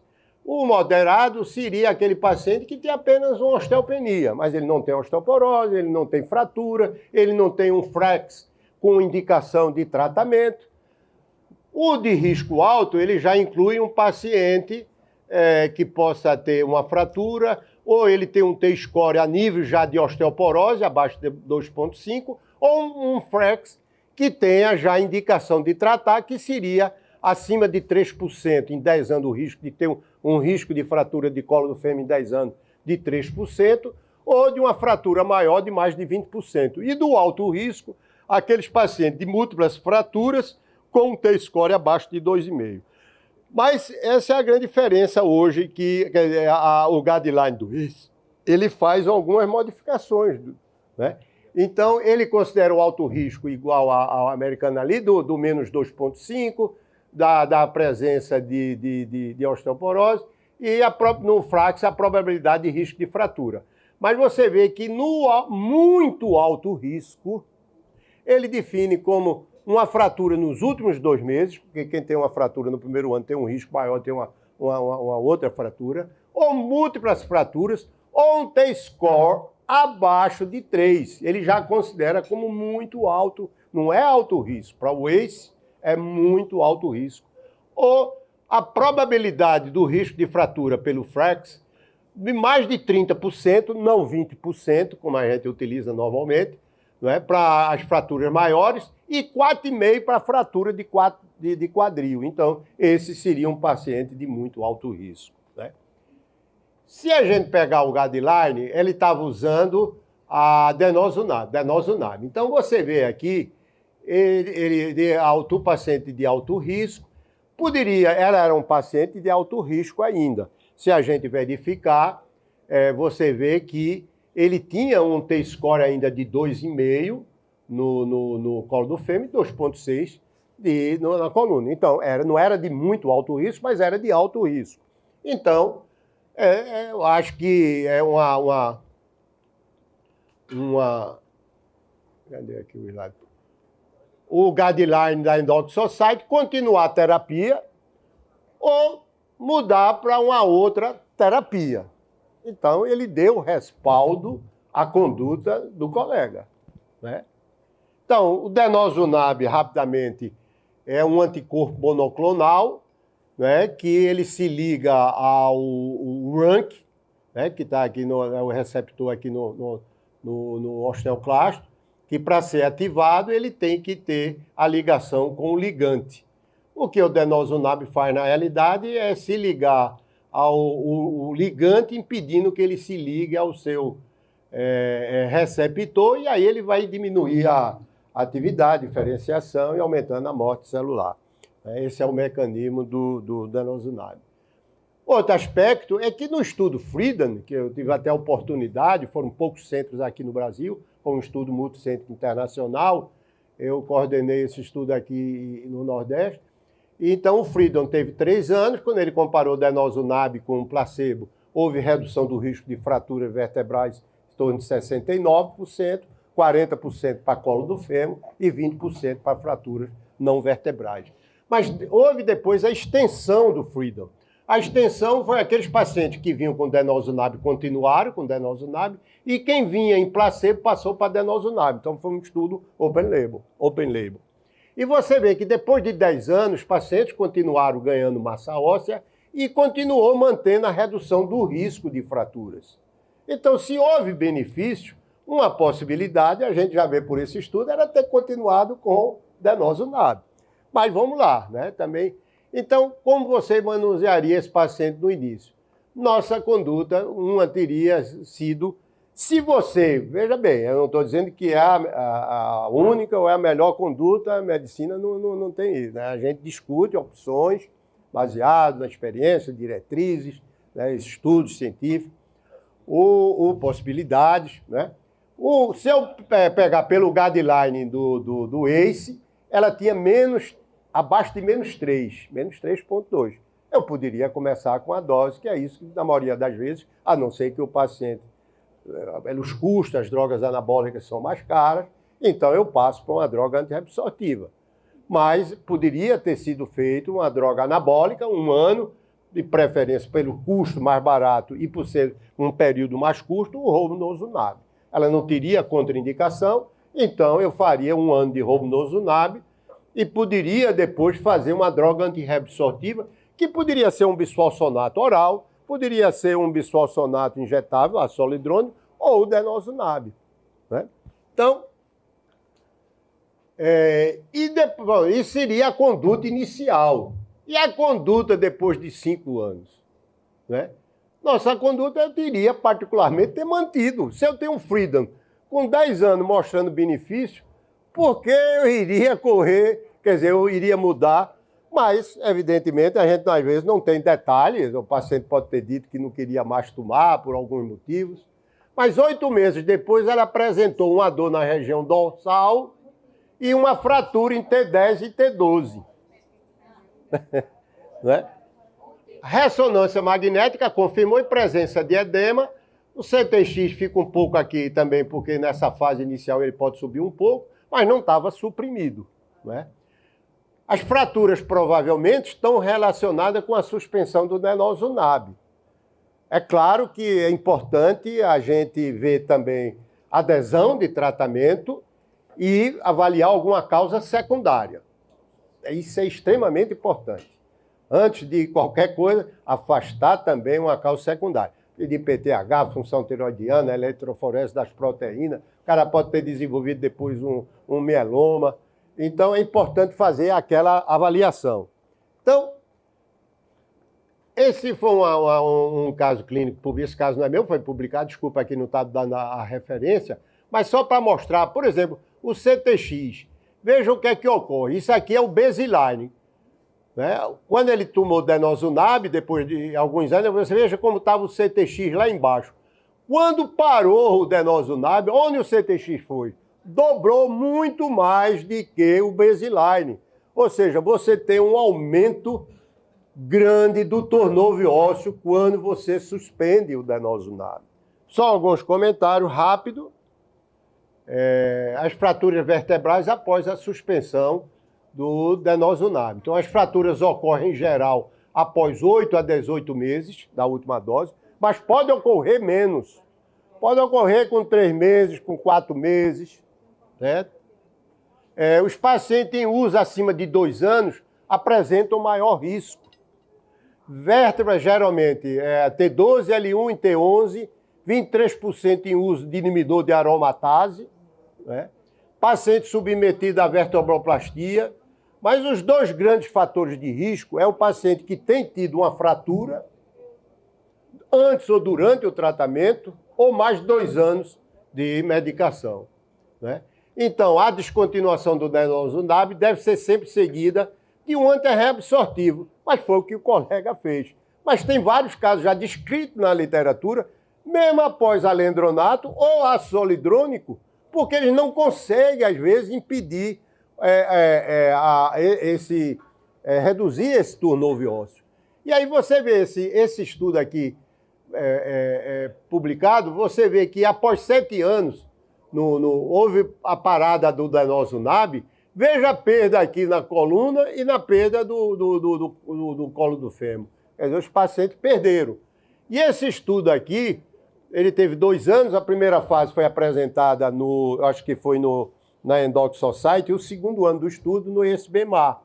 Então, eles pegaram 3 grupos de pacientes, porque havia uma discussão que época você, quando vai suspender, deve usar, por exemplo, o ácido hidrônico. É exatamente quando terminar o 6º mês, 2 meses depois, para ver se forma alguma atividade de reabsorção para poder o bisfosfonato poder atuar, tá certo? Ou você deve dar tempo ao tempo e à medida que os marcadores começarem a subir muito ou tiver uma perda importante, você deve tratar. Na realidade, não houve nenhuma diferença. Os pacientes continuaram perdendo massa óssea, houve uma atenuação da perda óssea, mas tanto na coluna como no colo do fêmur, inclusive nesse estudo, teve paciente que teve fratura. Então, você tem que ter uma avaliação mais de perto. 6 meses depois, fazer talvez uma densitometria e um CTX, porque se continuar alto, ou uma perda importante, 4%, você fazer já uma outra infusão de ácido hidrônico. Então, as 2 drogas são essas. O alendronato, por conta desse estudo, foi publicado em 2012 no Bone Trial, que é o DAPS, que foi um estudo inicialmente para ver apenas satisfação da droga. Então, eles usaram alendronato 1 ano e denosumab 1 ano. Depois, eles inverteram. Quem estava em denosumab foi para alendronato e quem estava em alendronato foi para denosumab. Então, quem passou de alendronato para denosumab, houve ganho de massa óssea. Mas quem passou de denosumab para alendronato, não houve ganho, mas não houve perda. Houve uma estabilização. Então, por isso que poderia ser uma opção, mas isso foi um estudo curto. Né? E tem o Então, no final, como prevenir, seria alendronato de 70 miligramas de 7 dias por 2 anos, ou o ácido zoledrônico, que é o que a gente tem feito mais, por 1 ano ou 2 anos, mas agora, diante desses casos que estão surgindo, mesmo com tempo mais curto, antes de 1 ano, a gente tem dosado com 6 meses os marcadores de turnover ósseo e a densitometria. Se ele continua com um CTX muito alto ou uma perda importante, significativa da densitometria, eu faço outra infusão. Porque você pode ter o risco de outra. Então, como você manusearia esse paciente agora? Então, eu estou diante de um paciente que usou 5 anos de denosumab, passou para passou para denosumab, depois passou para alendronato e 8 meses depois fez 2 fraturas. E agora? O que fazer? Então, é uma discussão difícil de você definir o que fazer. Poderia ser feito ácido zoledrônico nesse caso? Eu acho até que sim, não é? Que é mais potente e poderia tentar. Ou o que a gente sugeriu para o paciente fazer, que foi reiniciar o denosumab. Está entendendo? É iniciar o denosumab. Por quê? Porque a fratura dele foi pelo turnover aumentado pela falta dele. Então vamos voltar a ele. Então essa foi a nossa conduta, que a gente depois está aberta à discussão, né? Então, por último, eu queria que Érico estivesse aqui comigo, porque foi um caso, é rapidinho isso aí, foi um caso que saiu, foi publicado agora, mês passado, ou ainda esse mês, no New England.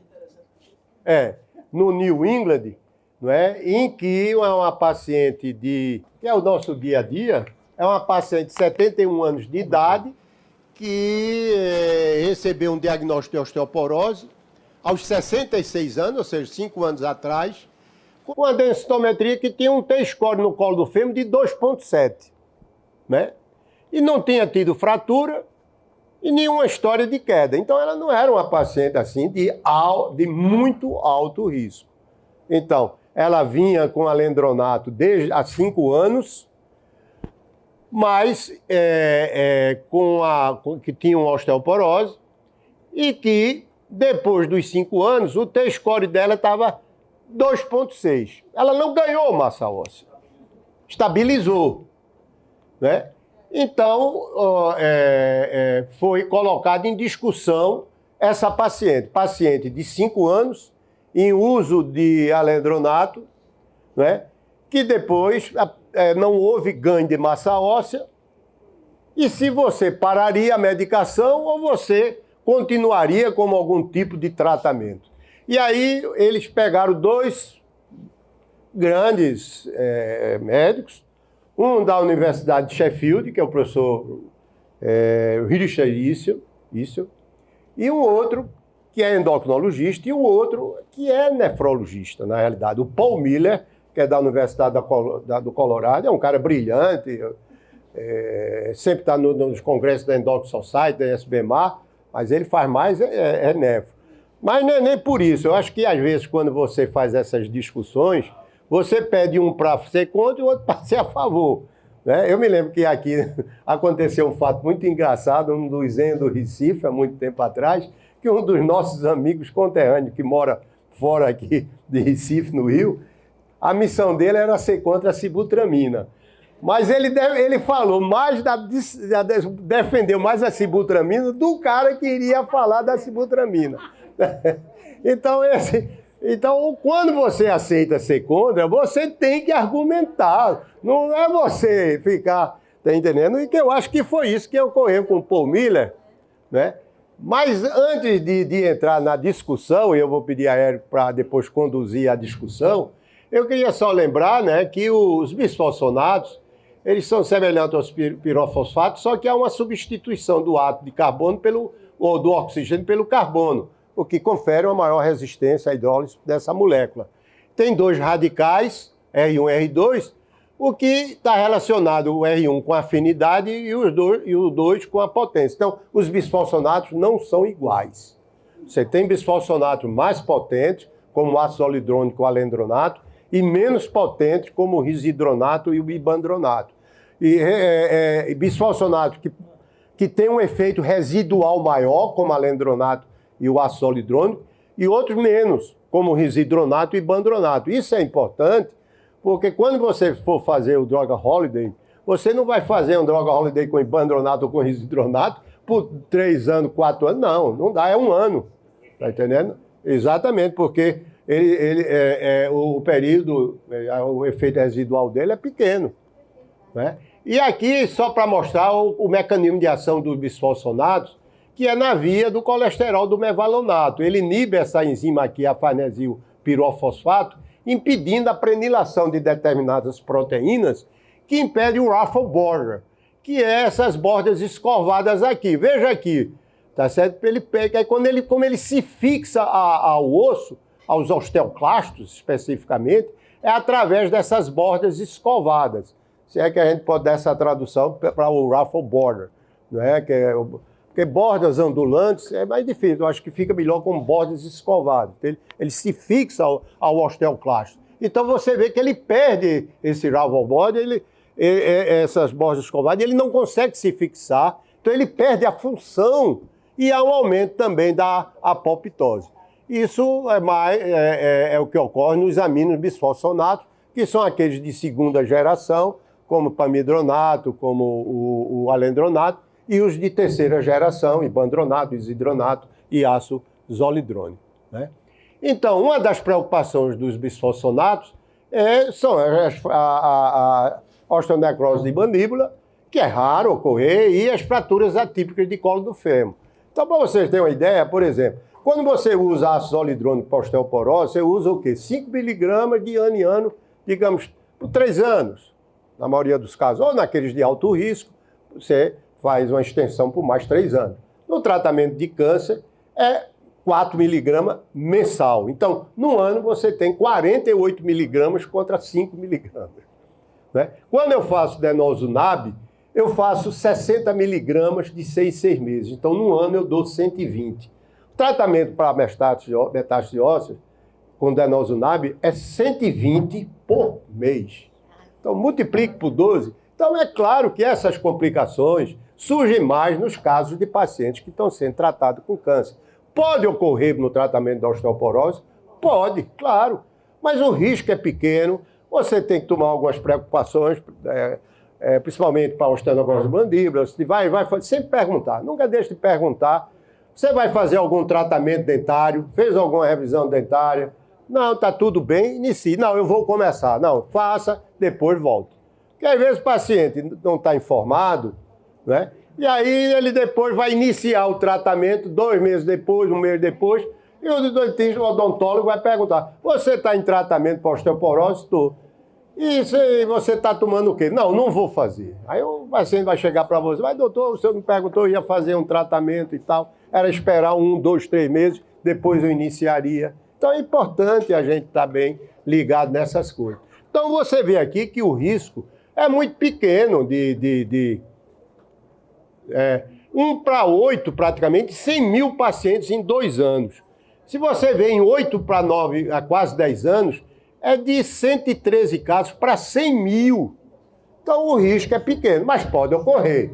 A gente tem casos e as preocupações, mas quando a gente trata é porque o benefício é maior do que o risco em tudo, né? Você vai usar corticoide, não, mas corticoide dá fratura osteoporótica, dá hipertensão, dá diabetes, dá glaucoma, dá isso, dá aquilo. Sim, mas o paciente tem um lúpus, está com a nefrite, eu não vou fazer. Né? Tem que fazer. O benefício é maior do que o risco, né? Então, a mesma coisa em relação também ao osteonecrose mandíbula, que é raro.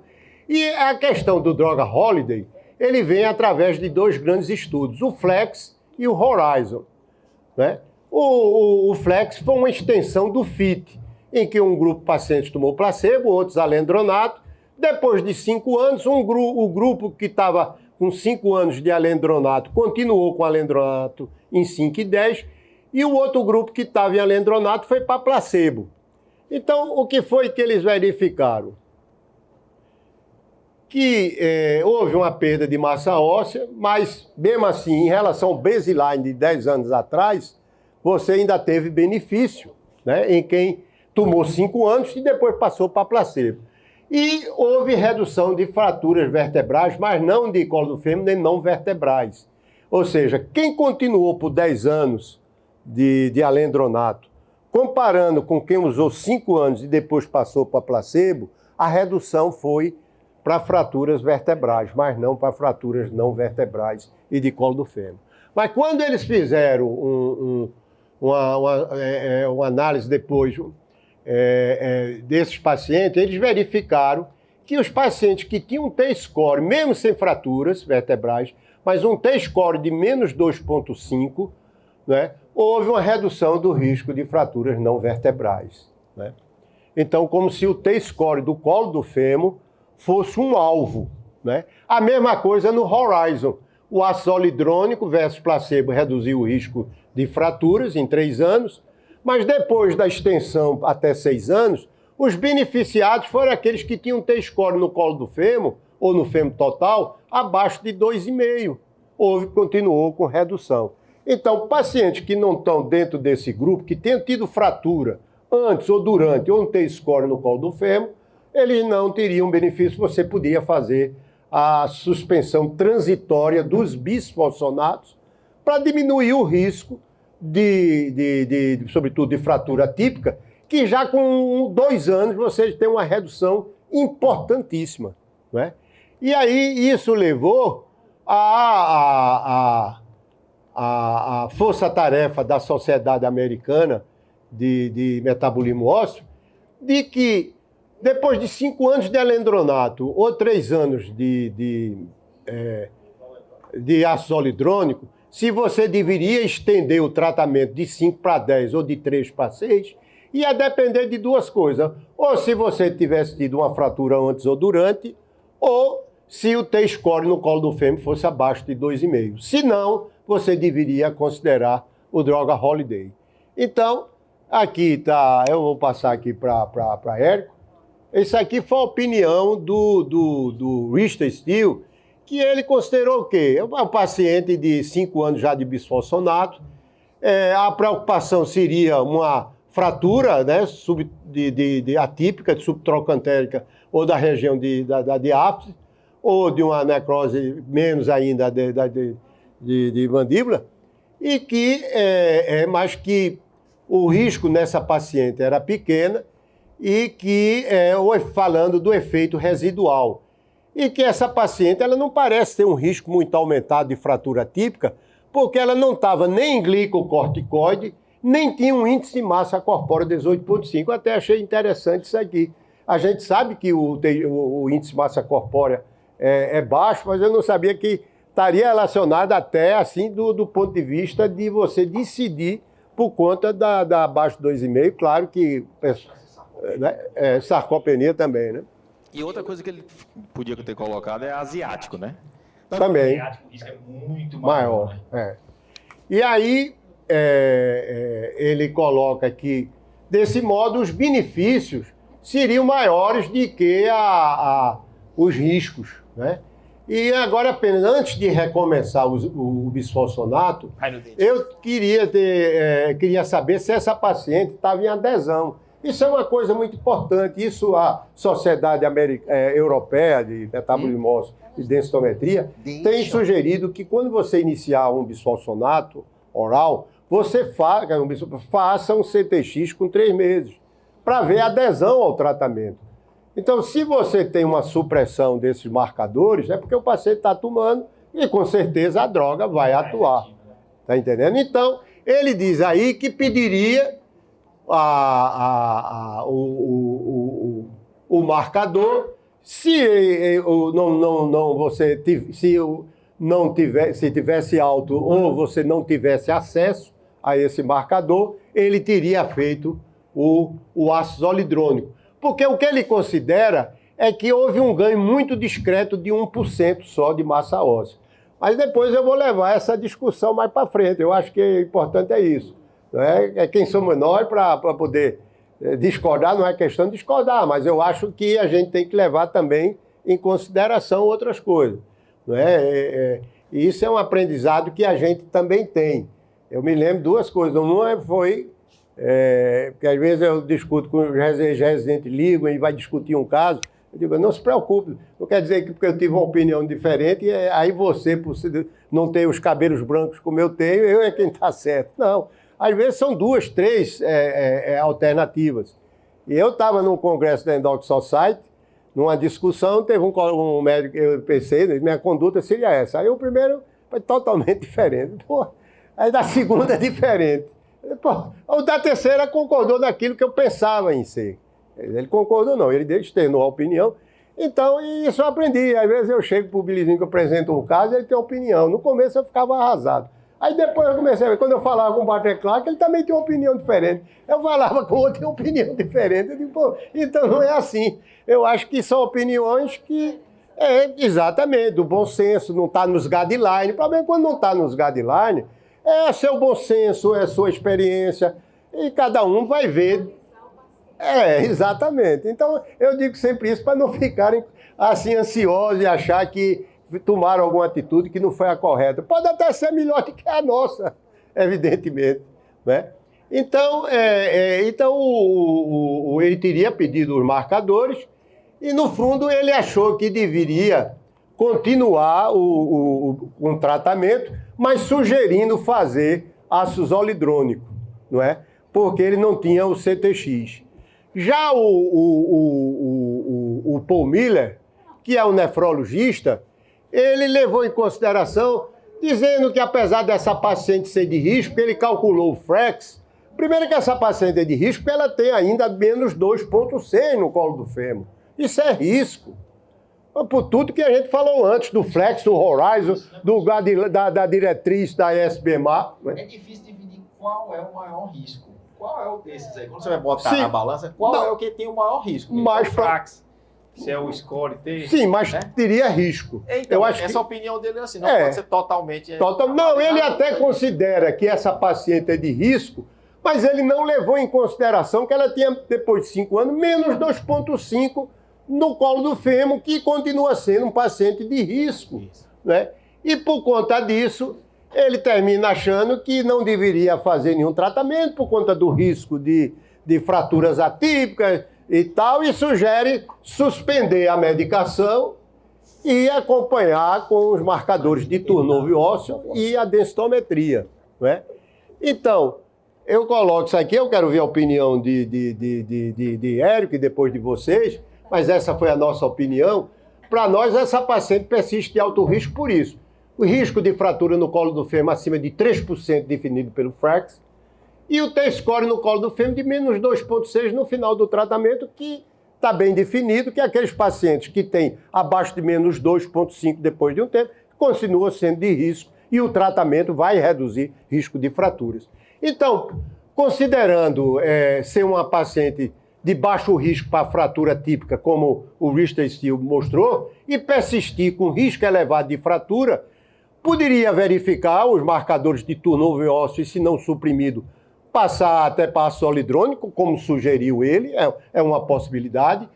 Essa aqui é a minha predileta, talvez, é o que eu sugeri, para otimizar o tratamento, porque existem evidências. Se você passar, por exemplo, de um bisfosfonato para outro bisfosfonato, você não ganha massa óssea a mais.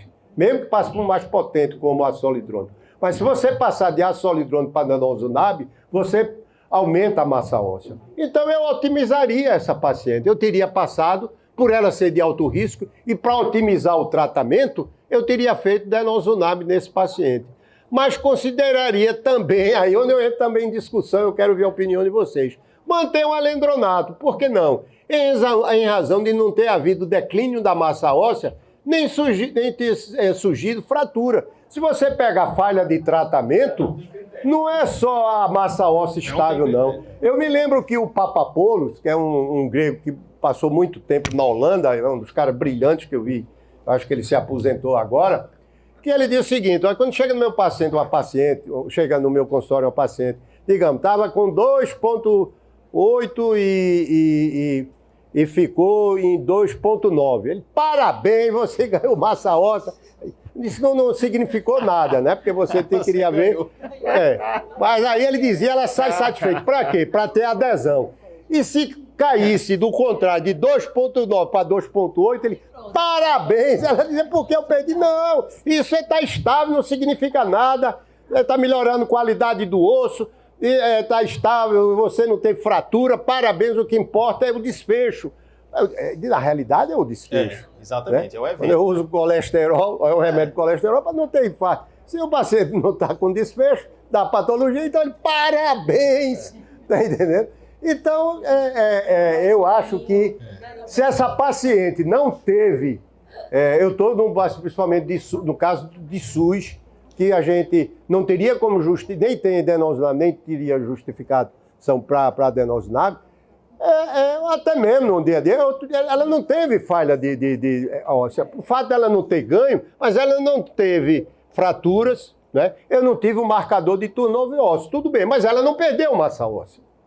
Se ela não perdeu massa óssea, independente dos marcadores, se ela não perdeu e não teve fratura, eu poderia também manter mais um tempo com alendronato. Então, essas considerações, eu queria que Érico comentasse. É uma droga potente, né? Potente. Você vê, comparado com... Quer dizer, você vai fazer um remédio que tem uma absorção que não dá 5%. E 3%, né, tem um impacto que tem o alendronato, é uma droga muito barata, né? Então, acho que a grande questão aí é tentar fazer o paciente manter a aderência, né? Que é muito difícil.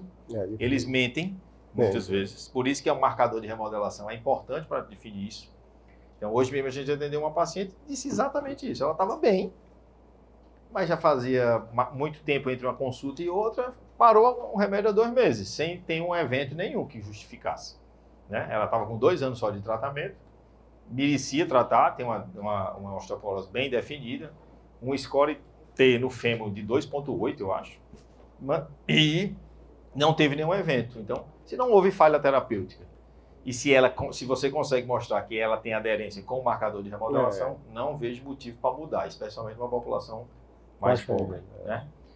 Mas outra questão, o embasamento do que o Istel se manteve, ele tem uma evidência de manter o tratamento maior, né? Porque ele continua, a paciente, apesar de ter, ele é muito mais clínico, né? Se mostrou que a evidência mostrou que para esse tipo de paciente vale a pena você manter o tratamento, né? Já que ela tem pouco fator de risco para desenvolver as complicações mais graves. Perfeitamente. E sempre tem que lembrar que a complicação mais grave, ela nunca nem chega nem perto do desfecho de que uma fratura osteoporótica pode levar. Exatamente. A fratura atípica, ela não mata.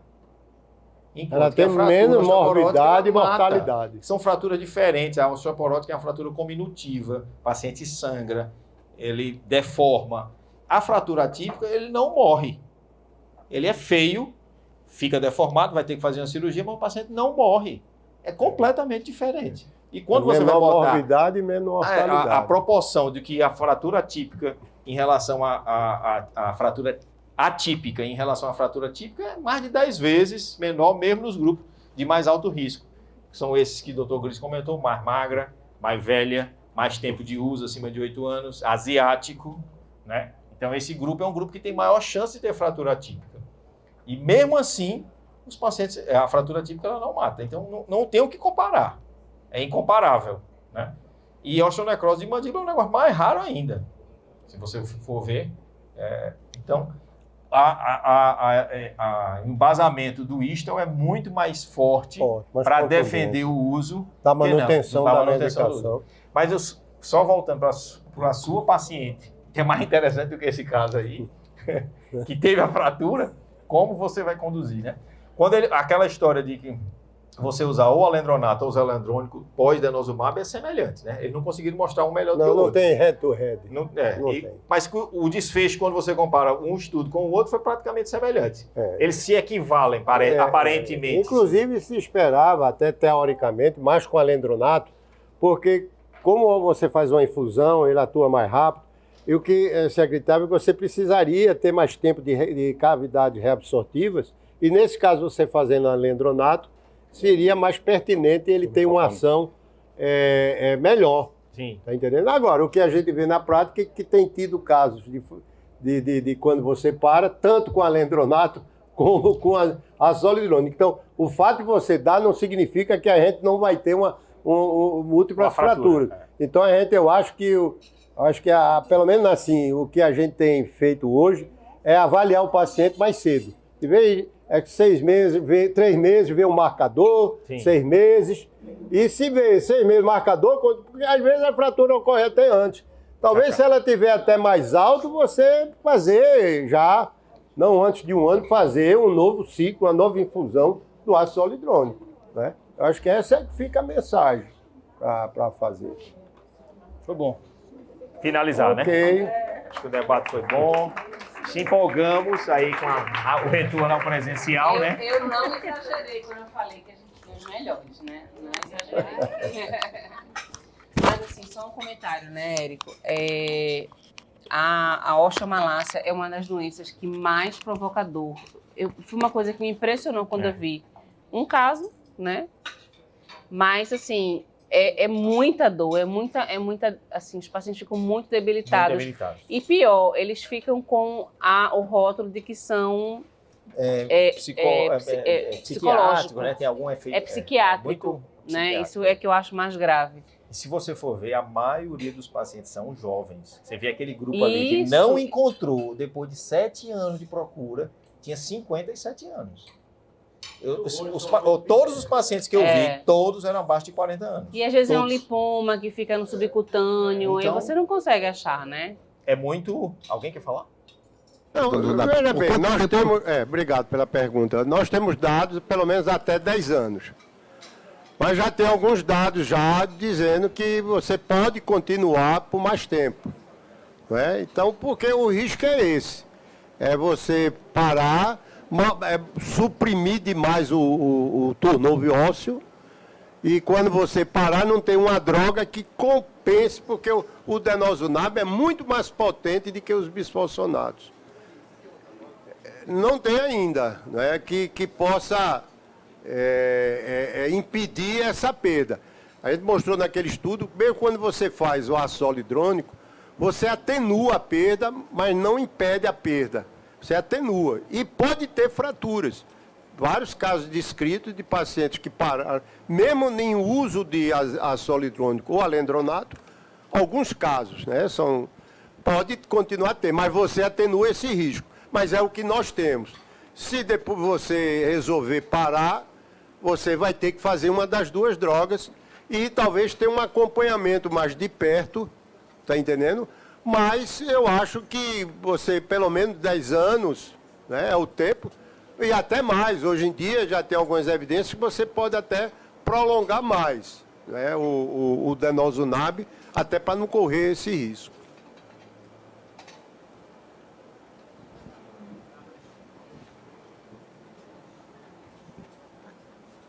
Obrigada. Primeiro eu gostaria de só lhe dizer uma coisa, assim, quanto à humildade. O senhor é uma das pessoas mais humildes que eu conheço. Então, assim, o mérito do doutor Paulo Belezinha não tem... Obrigado. Mas, Obrigado. assim, desculpa, só uma colocação. Mas, assim, a questão da densitometria, essa expectativa do paciente em relação ao T-score, porque o paciente envelhece, né? A questão, a gente às vezes fica muito apegado assim, a resultados numéricos de densitometria, né? Que eu acho que talvez a gente pudesse acompanhar de outra forma, com remarcadores de reabsorção óssea também. Mas a questão que eu também queria lhe perguntar, em relação ao paciente, muitas vezes, a questão do não tratamento, né? Porque o paciente chega muitas vezes no consultório para a gente com uma alteração, por exemplo, de fratura, e fratura não é, assim, para o meu ver, a fratura, quando ela não aconteceu ainda em alguns casos. Não sei se eu estou sendo clara. Seria já um paciente de risco. O paciente que já é de risco. Se é uma fratura de fragilidade, você já considera como tivesse... Pois risco. porque muitas vezes a fratura ainda não aconteceu. O paciente tem todo... Mas duas coisas, né? Uma foi... a outra pergunta anteriormente foi em relação aos marcadores de reabsorção. E da densidade mineral óssea. Veja bem, você tocou numa coisa que é muito importante. Veja bem, você pede uma densitometria, aí vai fazer na Mediax. Quando o paciente faz a segunda, em Lucilo. Não tem valor. Não tem valor. A gente, quando participou, eu participei do estudo Freedom, participei do LIFT, vários estudos. Os caras ficam no pé. Não pode nem ser diferente o operador por causa dos vícios, das posições. Tem que ser a mesma máquina, tem que calibrar tantas vezes, só que quando você calibra a máquina, você perde o tempo da máquina, chama até do Phantom. Toda semana você tem que calibrar. Tem que fazer. A gente era obrigado, terminava de avaliar os pacientes, tinha que fazer. E tinha que reportar para o board que controlava. Aqui o cara não faz isso, porque ele não vai perder muito tempo. Segundo, você faz uma época no lunar, na lunar, depois na lógica. Depois outro operador. Não tem, é complicado. Quer dizer, você perdeu 3%, vai perder 3% por quê? Existe diferença de máquinas. Aí é a história do evento. O que é importante é você, pelo menos, dizer ao seu paciente, faça nesse mesmo lugar. E pedir aquela, como alguns estão fazendo agora, que é o ver o desvio padrão, né? O nível de variação mínima da máquina. Que é diferente de cada máquina. Eu não sei quanto é de uma, nem sei quanto é de outra. O cara tem que dizer, olha, houve uma diferença, para você saber que eu entenda. Ele tem que calcular. Só que ninguém calcula, então fica uma coisa, o Deus dará. Na realidade aqui, a gente fica meio perdido. Tá entendendo? Eu fiz isso com a paciente, tinha feito uma num lugar, outra no outro, eu fui ver máquinas diferentes.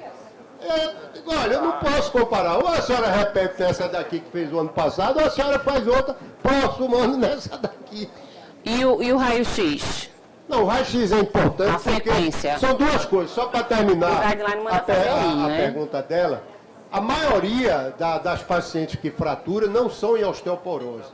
Se você pega a definição de osteoporose, que é a diminuição da resistência óssea, inclui a densidade mineral óssea e a qualidade óssea, que a densitometria não vê. Então, por exemplo, você teria que fazer outros instrumentos, ferramentas que permitem isso, como por exemplo o TPS, o score trabecular ósseo, ele dá uma ideia da qualidade óssea. Então, o Bilizinho, que tem um slide muito interessante, num artigo que ele publicou, com Bárbara Silva, de Minas Gerais, paciente com a mesma idade, com a mesma densidade mineral óssea, mas com TPS, uma delas lá embaixo. Se você pegar, por exemplo, um grupo de mulheres na pós-menopausa, portadoras de diabetes tipo 2. Você comparar a massa óssea, quem vai ter massa óssea melhor? As diabéticas tipo 2, mais peso. Mas quando você vai para a qualidade óssea, é pior. Tem um risco 40% maior de fratura de colo do fêmur. Está entendendo? Então, as pacientes fraturam mais sem ser com osteoporose. Claro que a osteoporose é um risco quando você faz a densidade. Mas você pode ter uma qualidade óssea diminuída. Eu até caminhou para mim, foi Guilherme Cirqueira. Guilherme mandou uma paciente para mim dizendo que ela teve uma fratura da tíbia e pegou o osso extremamente frágil, ele disse, que não conseguia trabalhar em cima do osso. Aí eu disse, será se ela não tem um Paget? Não é porque o Paget você vê isso. Fátima, minha esposa, até neurocirurgiã, deu um diagnóstico muito interessante de um paciente que ela suspeitou e tinha Paget realmente. Quando ela foi fazer a cirurgia de câncer, o osso era mole, parecia uma banana. Ela chamou a atenção e, de fato, esse paciente tinha um Paget. Só que ela não tinha nem... E aí você veja, ela teve essa fratura, a densidade mineral óssea é uma osteopenia, não tem osteoporose, e eu vou ter que iniciar um tratamento. Só que era um osso trabecular, não tinha um CTX elevado, eu vou fazer empírico, não tem estudo, mas ou eu não faço nada, eu calço vitamina D, ou eu dou uma droga, talvez anabólica, fazer o romnosumab, porque ele disse o risco é alto, você pode tentar fazer ele disse que não tinha trabécula. Então eu vou tentar fazer. Então, muita gente fratura na área de osteopenia, porque a densitometria só vê a densidade mineral óssea, mas não vê a qualidade do osso. E em relação à Lucinha, eu acho que aí também é uma pergunta muito interessante, porque a maioria das fraturas são morfométricas. E as fraturas morfométricas, quer dizer, você só vai visualizar se tem raio-x. Então, eu acho que fica até uma dica, uma lição de que a gente nunca deve tratar uma paciente com osteoporose antes de fazer um raio-x de coluna lombar e dorsal. Deve ter um basal, deve ter um basal. Por quê? Porque ela pode ter uma fratura morfométrica. Aí você não faz, 1 ano depois de tratamento, ou 2 anos, você resolve fazer, ou por outro motivo ela sentiu uma dor, até muscular, e tem uma fratura lá. E essa fratura foi antes do tratamento ou foi agora? E a fratura Mas pode repete. mudar a sua classificação, né? Repete. Não entendi. Repete o raio-x ou Não. da coluna ou só na... Pode repetir. Pode, se o paciente eu tem acho perder a que altura, sim. se o paciente tem dor, Se tem as indicações. E antes de iniciar o tratamento, eu acho que tem que fazer. Até porque você vê que esse estudo do Horizon, que ele mostrou depois de 6 anos, a extensão, só houve benefício nas fraturas morfométricas. Se não tivesse feito o raio-x, não teria visualizado. E hoje em dia, Então com tem a- que fazer, porque com a quem mostra o possibilidade, né? desfecho não é a densitometria. Quem mostra o desfecho é o raio-x. Raio-x simples, mostra que tem fratura. E o raio-x ele muda a sua classificação.